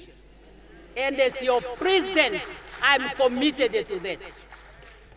Over the past years, Parliament considered and tabled bills which include the Appropriation Bill, which is the main budget, the Regional Council Amendment Bill, the Land Bill, the Public Enterprise Governance Amendment Bill, the Mental Health Bill, and the Appropriation Amendment Bill, which is the mid-term review. Notes were also issued for the introduction of the Accounts and Auditors Regulatory Authority Bill, the Income Tax Amendment Bill, and the Petroleum Exploration and Production Amendment Bill. Yes, it was given. It was given, and it's still on the floor, and it will still come. Regrettably, of all the 9 bills, only 2 which went through, and both of them are budget-related. As a government, we appreciate because the government was not shut down. However, it is really disappointing as our people deserve better. But knowing Namibians, I know that was the starting of the parliament, and I have all the confidence and the trust that as you are starting your work today, you will definitely, this 8th parliament will serve the people of Namibia better. And I'm sure you all agree. Yes, I know in Parliament there are a lot of things that we can achieve. For example, some parliamentarians might be interested in scoring political points through debate. That's allowed. But it should not overpower. It should not overpower the wishes of the majority of these people who want the parliament to perform its fundamental constitutional duty of making laws which will guide and address the actual needs of our citizens. Honorable members, while we might have different political views as elected representatives, we should be united by a common goal: the prosperity and the well-being of the Namibian people. I therefore call upon all honorable members of parliament, regardless of your political affiliation, to raise above partisanship.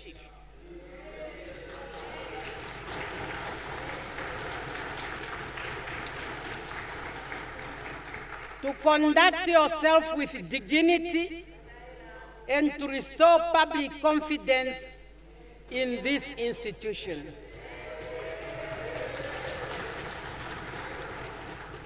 Let this parliament be remembered for constructive engagement, principled leadership, and timely as well as tangible outcome that improve the quality of life of our people.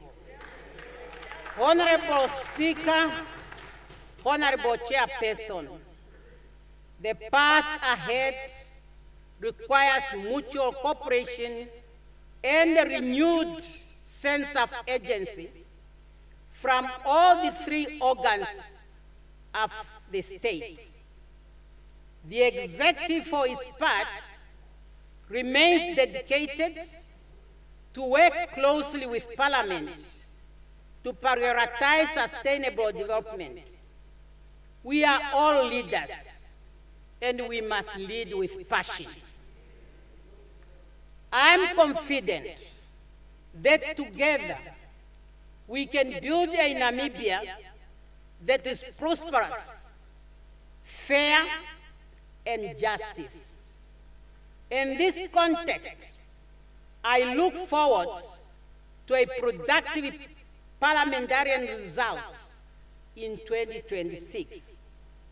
Honorable members of Parliament, I now have the honor to declare the 3rd session of the 8th Parliament of the Republic of Namibia officially open. May the Almighty God continue to bless the Republic of Namibia. I thank you.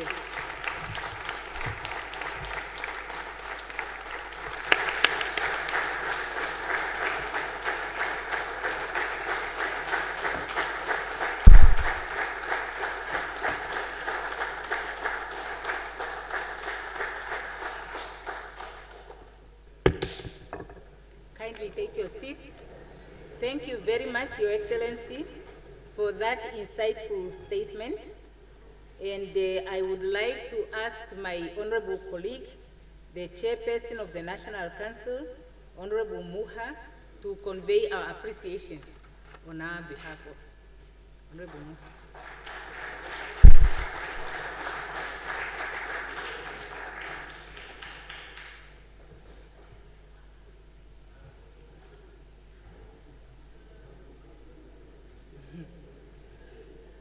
Honorable Speaker, I wish to express my sincere appreciation for the opportunity afforded to me to deliver the vote of thanks. Your Excellency, Dr. Netumbo Nandi-Ndaitwah, the President of the Republic of Namibia and the Head of State, we extend our profound gratitude for your esteemed presence, your exemplary leadership, and the words of wisdom you have delivered this afternoon. Your address has inspired not only those that are gathering here today, but the entire nation. We further convey our sincere wishes to you for the continuous strength and good health as you lead our country on its path towards sustainable prosperity. Honorable Speaker, we extend our heartfelt gratitude to the distinguished dignitaries who have honored this occasion with their esteemed presence. His Excellency, Dr. Nangolo Mbumba, the former President of the Republic of Namibia.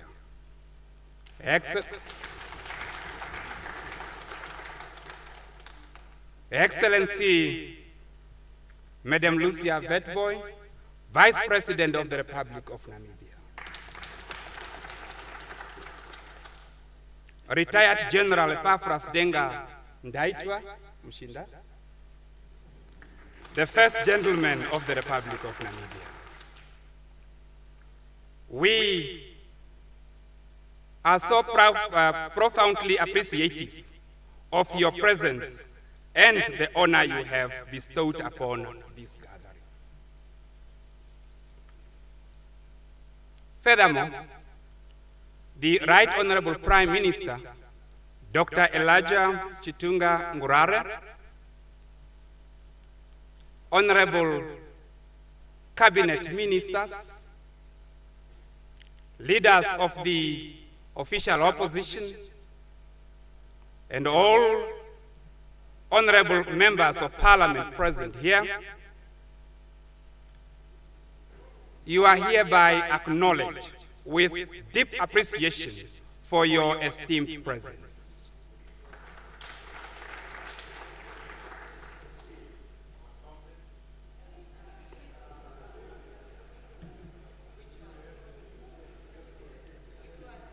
Your Lordship,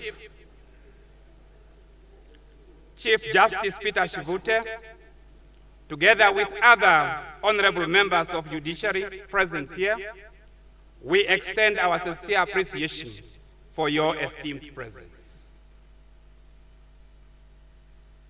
Honorable Speaker, permit me to further extend our sincere appreciations to the invited guests present here this afternoon. Among others, or among the distinguished attendees, that word, attendees, I recognize Honorable Aser Kapere, the former chairperson.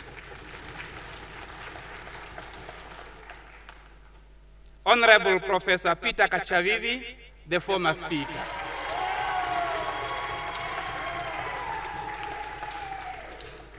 Honorable Margaret Mensah Williams, the former chairperson. Honorable Bernard Songas Valatani, the former chairperson. Honorable Lloyd Kasingo, who is also with us here. Honorable Victoria Mbao Kauma, the former vice chairperson. Honorable Doreen Sioka, who is also with us here. Honorable Bishop Kameta, who is also with us here. Mrs. Jane Guriras, who is also with us here. And of course, our UK delegation that are also present here.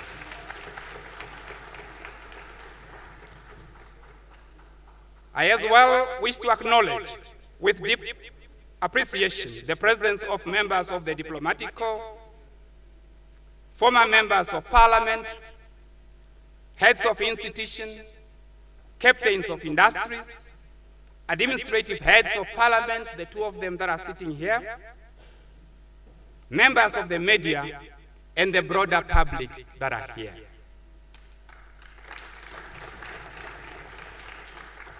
Your commitment to attend in person has greatly honored this occasion.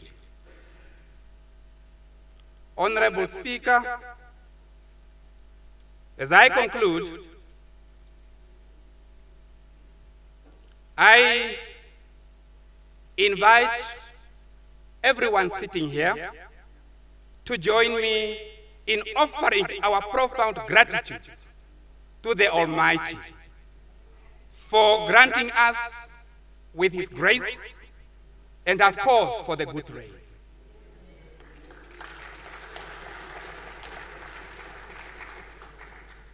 Thank you so much for your kind attention.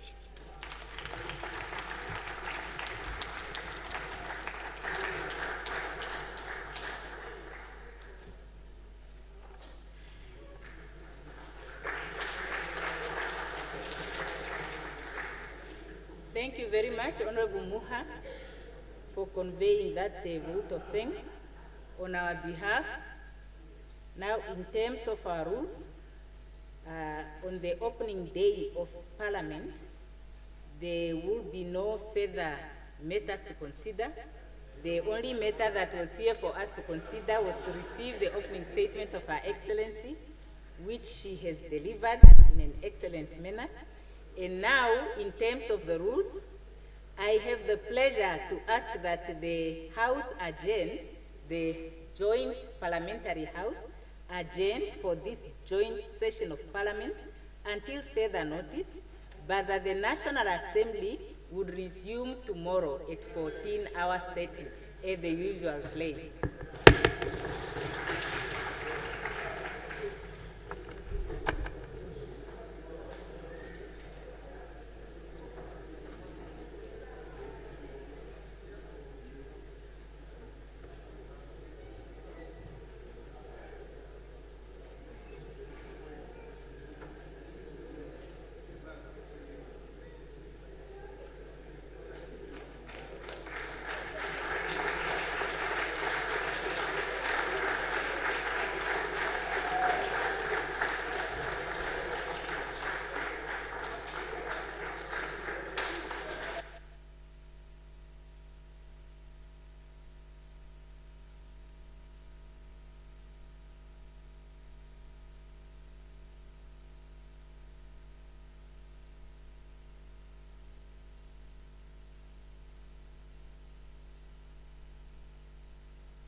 And we are still live here at the Parliament building for the third session of the 8th Parliament opening right here.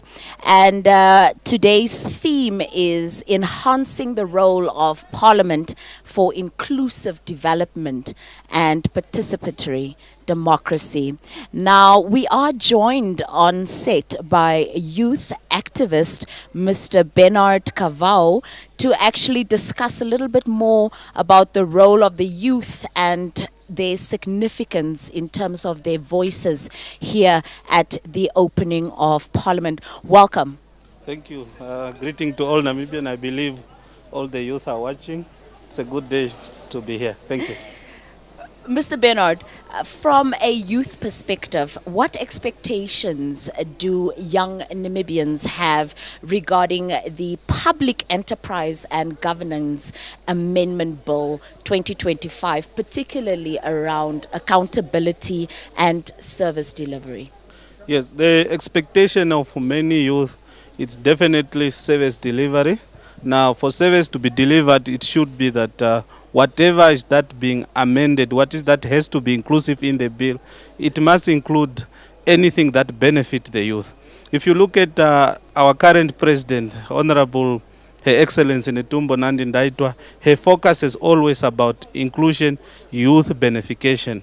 So what we are waiting for, especially with this, the policy of the amendment bill for 2025, when we are talking about service, we want youth also to be included, and also for the youth themselves to be included. They need to participate. They need to understand what this bill entails and so on. And the petroleum sector is often linked with the future employment and also economic opportunity. How do young people view the Petroleum Amendment Bill in terms of skills development, job creation, and also long-term benefits? Yes, the good thing about petroleum and oil is a broader topic whereby the youth are familiar about it. We look at many events that happened around the globe. We look at the Saudi Arabia, you look at the infrastructure of the sport and so on. And we believe that if the oil is well managed, so many people will benefit from it. Now, how do we expect the youth to get involved? We want us, the youth, to be educated so that we can be experts in terms of oil industry. And we don't want, when the oil is discovered, for the youth to be experts, like to just observe. We're expecting that we are trained so that we can get involved. We are also trained how to extract oil. We also need to be trained how can we be involved in the business of oil so that the business cannot come and surprise us whereby it becomes for the other nations. So we are excited, and we are looking at institution of higher learning.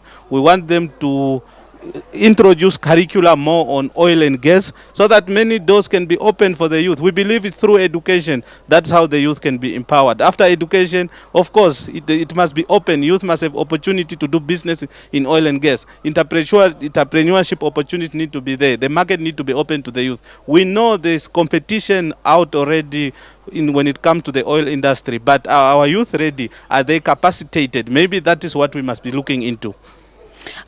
Also, land being a critical issue for young people in Namibia. What concerns or hopes to young people, or young Namibians rather, have regarding the land bill, and also especially in relations to access, equity, and also economic empowerment? Yes, in terms of land, as a young person, we believe land is part of our DNA. It's part of our umbilical cord, so we are connected to the land. And in general speaking, science doesn't have to prove this. A child, when you start crawling already, you need to test the land. That's how connected we are to the land. Now, apart from that, as young people, we don't want just to own land. We want land that we can turn into a production hub. How do we turn land into a production hub? We want land to become like in terms of agriculture. If we do agriculture in land, be it livestock, be it crops, we want to produce. After producing on our land, we also want to be protected so that the business can be open to us. We don't want to compete with the bigger market, but there must be a space for the young people where they can sell their product. But not only that, but we have seen in other countries where young people are given land, later they lease it to the elites, or they lease it to the people with the business people that have the money. So how do we protect this land so that we utilize it for the purpose of youth benefication? We need to come up with policies that can protect the young people so they don't just sell it. Land must be productive so that the next generation can also utilize it. Mr. Bernard, do you think that the youth are actively participating and are involved in parliamentary consultations on such key legislation as what you just mentioned now? And what more can Parliament do to strengthen youth participation in such key discussions and debates? Well, partially the youth are involved. Mostly we thank the media, we read, we follow all the media platform, but what we have noticed now is that there are a number of youth who believes that Parliament, when we are passing bills, it's about legal language. We believe sometimes that when a bill is being passed, it's just for the lawyers. That becomes a problem. Now, after our interaction with fellow youth, we think what must be done is we must bring the language of the Parliament when we are passing the bill to a standard where the youth can understand. Another thing, maybe we need to convert it into our vernacular languages. And also when we are discussing about Parliament bills, we need to go where the youth are. I strongly believe majority of the youth, you find them in institution of higher learning, those who are studying. So how often do we engage institution of higher learning to make it mandatory that whenever we are discussing certain bills, it becomes a prerogative of the lecturers that some of these bills must be included, even at the beginning of the lessons. Apart from that, how well do we reach those that are in informal settlement to understand these bills? We need to reach the villages in vernacular languages. We need to be personal, engage them. And also, when youth have given their voices, our expectation is that when a bill is being passed, we need to see our voices to reflect. For instance, reference must be made to say, under this bill that has been passed, this is what the youth have said. Then we become part of it, we'll hold it, and we'll be accountable to it. If I can tell you one of the bill or one of the debate that's been hot about free education, is owned by the young people because that has been the call of all the young people. Now subsidized funding education, it has been owned by young people. That way, if we do that, many young people will be interested in Parliament bills, and that is what we are looking for, because the future belongs to the young people. Of course, the future does belong to the young people. Mr. Bernard, I'm interested to find out, as a youth activist and perhaps in your understanding of other youth development organizations, do you think that you are doing enough to actually push the youth into these debates and to actually become involved, not just in legislature, but the opportunities that are out there, specifically the National Youth Development Fund? Do you think that the youth are owning these the opportunities to these funds and have access?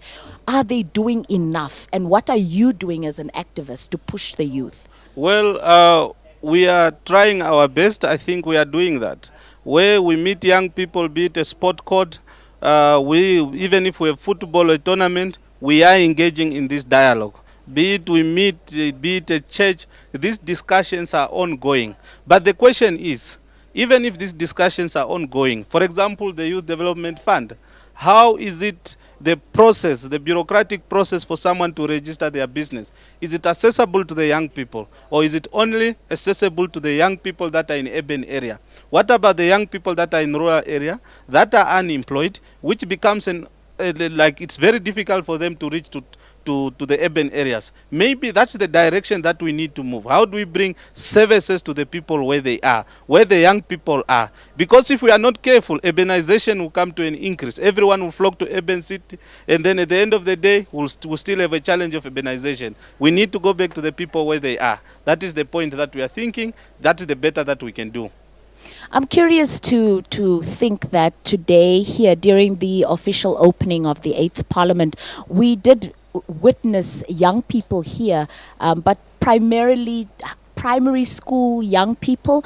I did not see high schoolers here. I did not see your youth up to 35-year-olds. Are they just not interested in such events to attend them?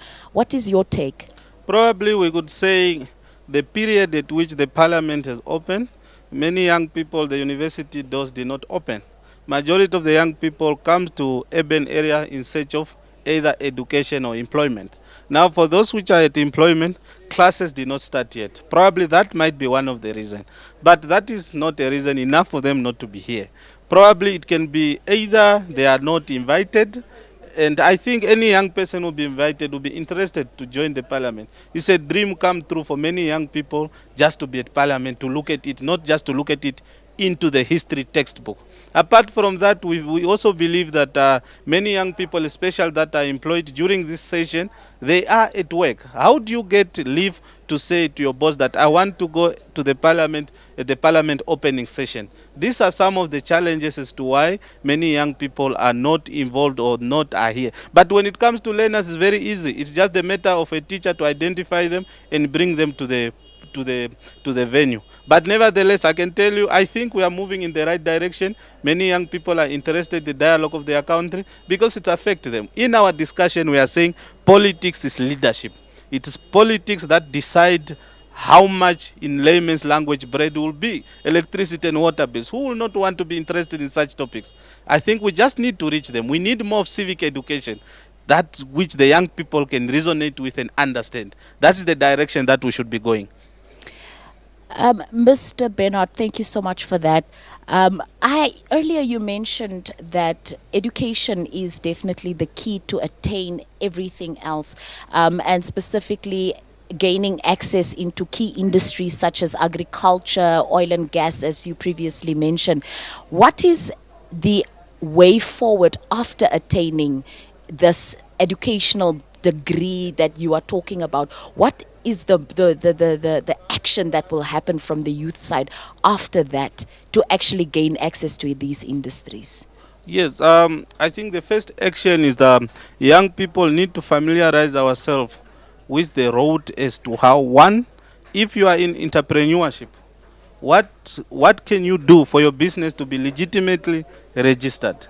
Two, doors for the market. How do you gain entrance or access to the market? And also funding. What we are saying is that it's pointless to educate individuals and then at the end of the day for them only to seek employment. But even those that are saying they can create their own employment, what about the funding modality? Is it open for them? Or when they ask for funding, if we are giving them loans, are we asking them for assets which they do not have? I think that's the playing field that we need to level. We just need to make it open for everyone. We need to make it easy for the young people, but we need to keep them accountable. When a state gives you money, it doesn't mean this is money for dancing.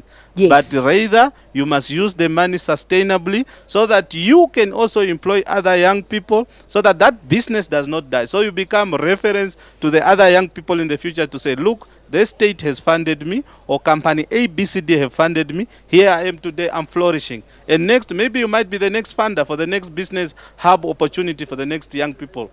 Because we will not remain young.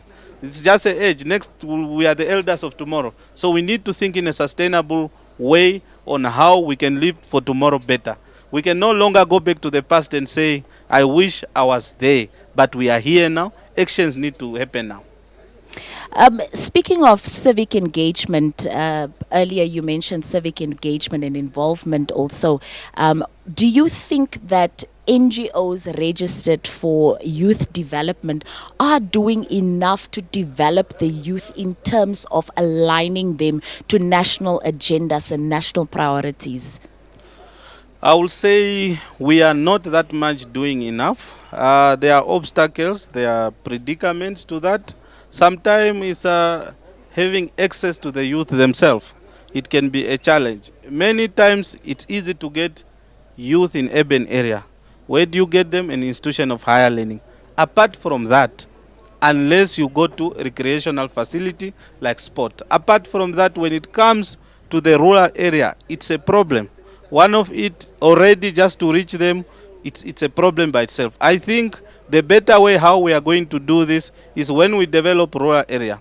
When we connect ourselves to the rural people, there are many youth there out there that needs opportunity, but the message is not reaching them. So we believe we need to go there, we need to go to the grassroots. That way the message will expand to many youth in this country. Thank you so much for your time also, Mr. Bernard Kavau. Thank you very much. That was Mr. Bernard Kavau. He is a youth activist, and he was actually just talking to us about the role of the youth and their participation in national agendas. Up next also, thank you so much. Up next also, we have a guest who is from the IPC, Mr. Lizwazi, and he will be joining us in this conversation. Good day. How are you, sir? Good day. Thank you for having me here. Welcome to the show. Maybe I should start off by, were your expectations met today inside the chambers? Yes, the expectations were met.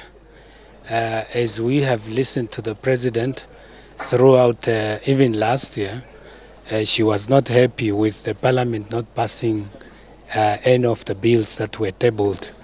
Only 2 bills were passed, the appropriation bill and the midterm appropriation bill. So they were the only 2 bills that were passed. So the expectations were really met in her speech. Thank you.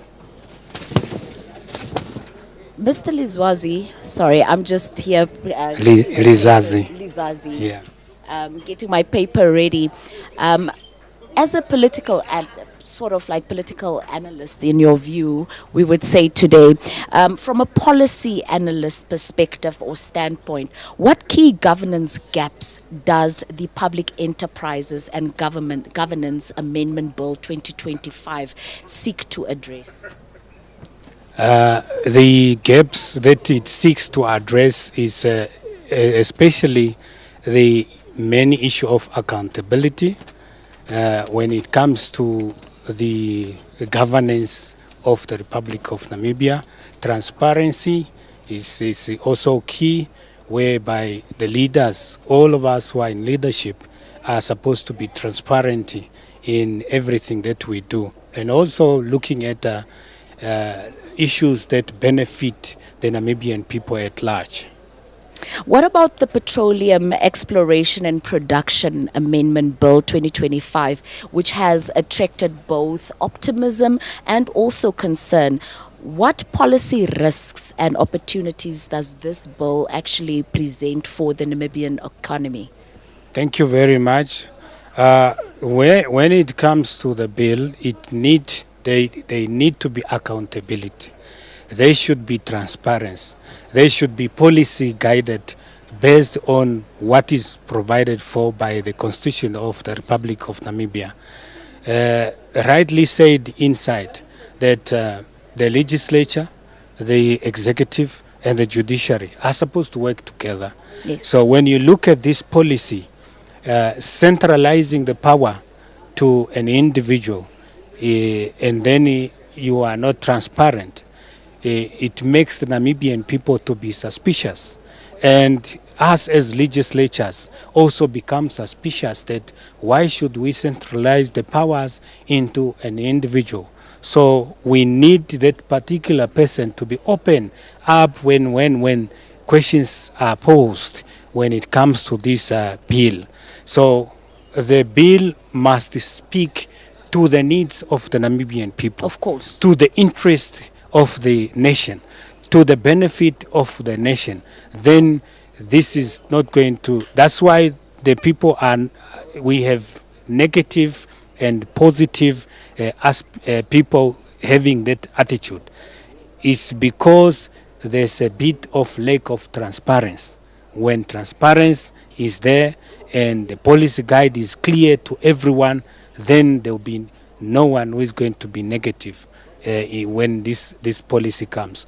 This policy is going to boost the economy of the country, because once we have it right, we are going to have a change and it's going to bring a positive impact to every Namibian. But if we don't get it right, it's going to be maybe a case like rightly said by the late Honorable His Excellency Dr. Hagegen Gomey, he so rest in peace. It should not be a case. It should be a benefit for all of us. Indeed. Land reform has long been a sensitive issue.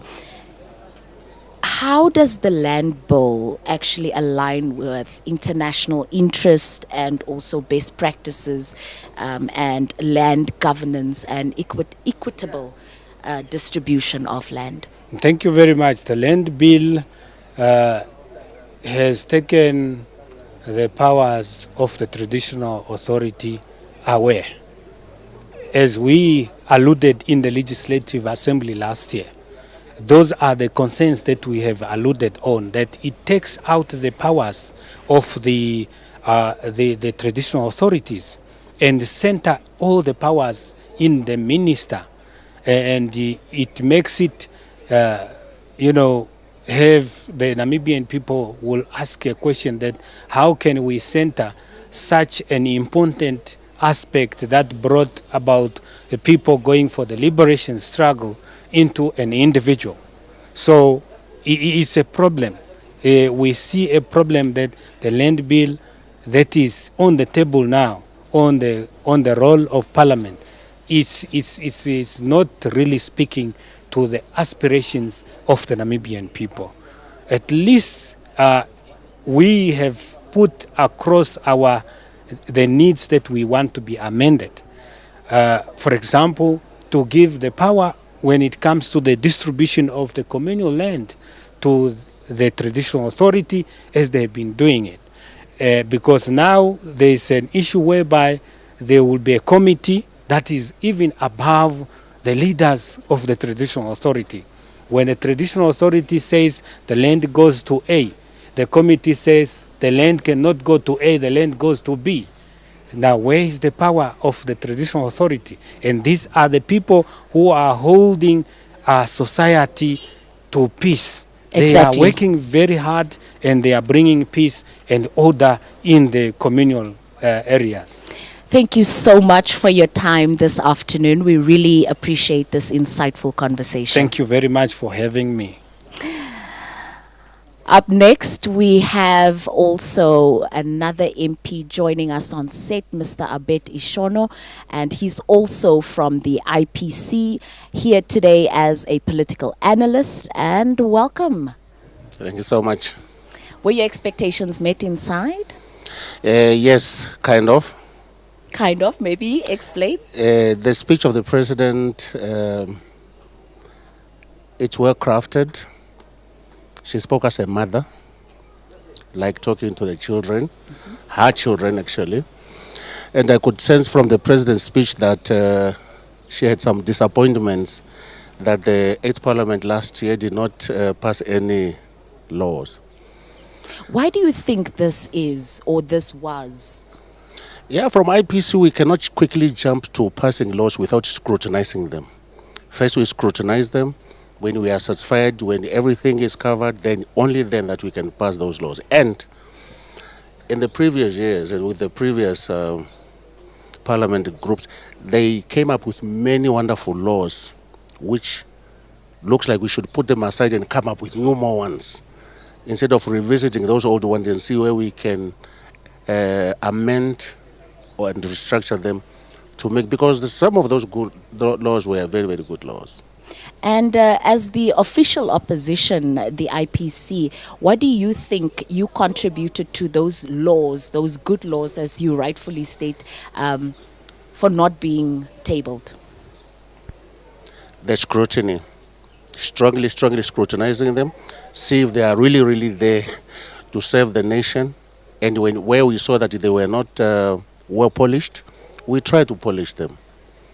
And that's where the delay came by.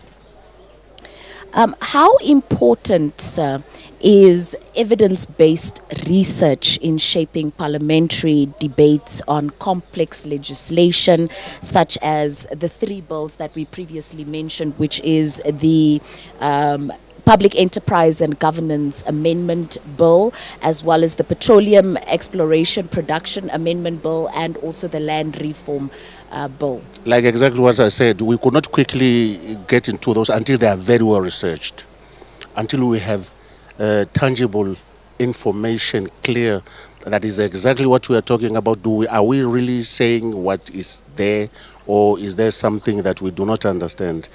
Until we understand everything, well researched, only then that we can pass those laws, or we can agree that they can be passed. And how is the research going as we speak from the IPC From side? IPC, we have our teams of researchers. Ourselves are part of also the researcher teams. We sit down, we research, we check everything, and then we bring that to Parliament to make contributions to debates and stuff. And that's how the delay also came by. Yes. Thank you so much for your time, sir. You're That's it welcome. from us. Most welcome. All right. Thank you so much. We have our next guest who is Mr. Pumba Ambrosius, and he's also joining us here today. Good afternoon, sir. How are you? Afternoon. I'm fine. I feel good. How was the president's speech for you? Did you take what is for you? What is for you? Yeah. I would say it's 100%. But it's above average. You see, she was speaking about whether Parliament last time, whether it was productive or not, which I commend that is true, because Parliament last time was not productive because many laws are still outstanding. So I want to say that the performance was below average. So, in your view, what do you think was the key challenge that many of these laws are still outstanding? The key challenge is, you see, the majority are novice in Parliament, and you know, the generations of nowadays is not like the generation of the past. So the generation of today, they don't want to go harsh in passing laws, meaning that they need to understand what laws it's all about before they pass them. So that brought a delay in passing laws. So from what I gather, trying to understand a bill and dissecting it can also have ramifications of delaying such a bill to be tabled. Come again? You just mentioned that the generation of today takes a while because they are scrutinizing the bill. Correct. But at the same time, it has a ramification of delaying that the bill is actually tabled. Is that correct? Correct, correct. Now, what best practice would you then recommend to this challenge? No, the best practice I want to recommend is to revisit our standing rules in order in Parliament. So that also contributes to the delayment of discussions aimed to coming to conclusion of certain things. So our standing order and rules have a lot of loopholes that is hindrance to the passing of the laws. And instead of concentrating on the passing of the laws, the majority aim to, they just concentrating on debating without solution at the end. Thank you so much. Thank you so much also for your time here today. Pleasure. And also to our viewers out there, thank you so much for tuning in to NBC on all our radio channels, our television channels, as well as our social media channels, witnessing the third session of the 8th Parliament that was opened today by Her Excellency Dr. Netumbo Nandi-Ndaitwah. That's it from myself, Crystal Nassau, as your presenter here today, the entire NBC crew. Thank you for joining us. Until next time. Bye-bye.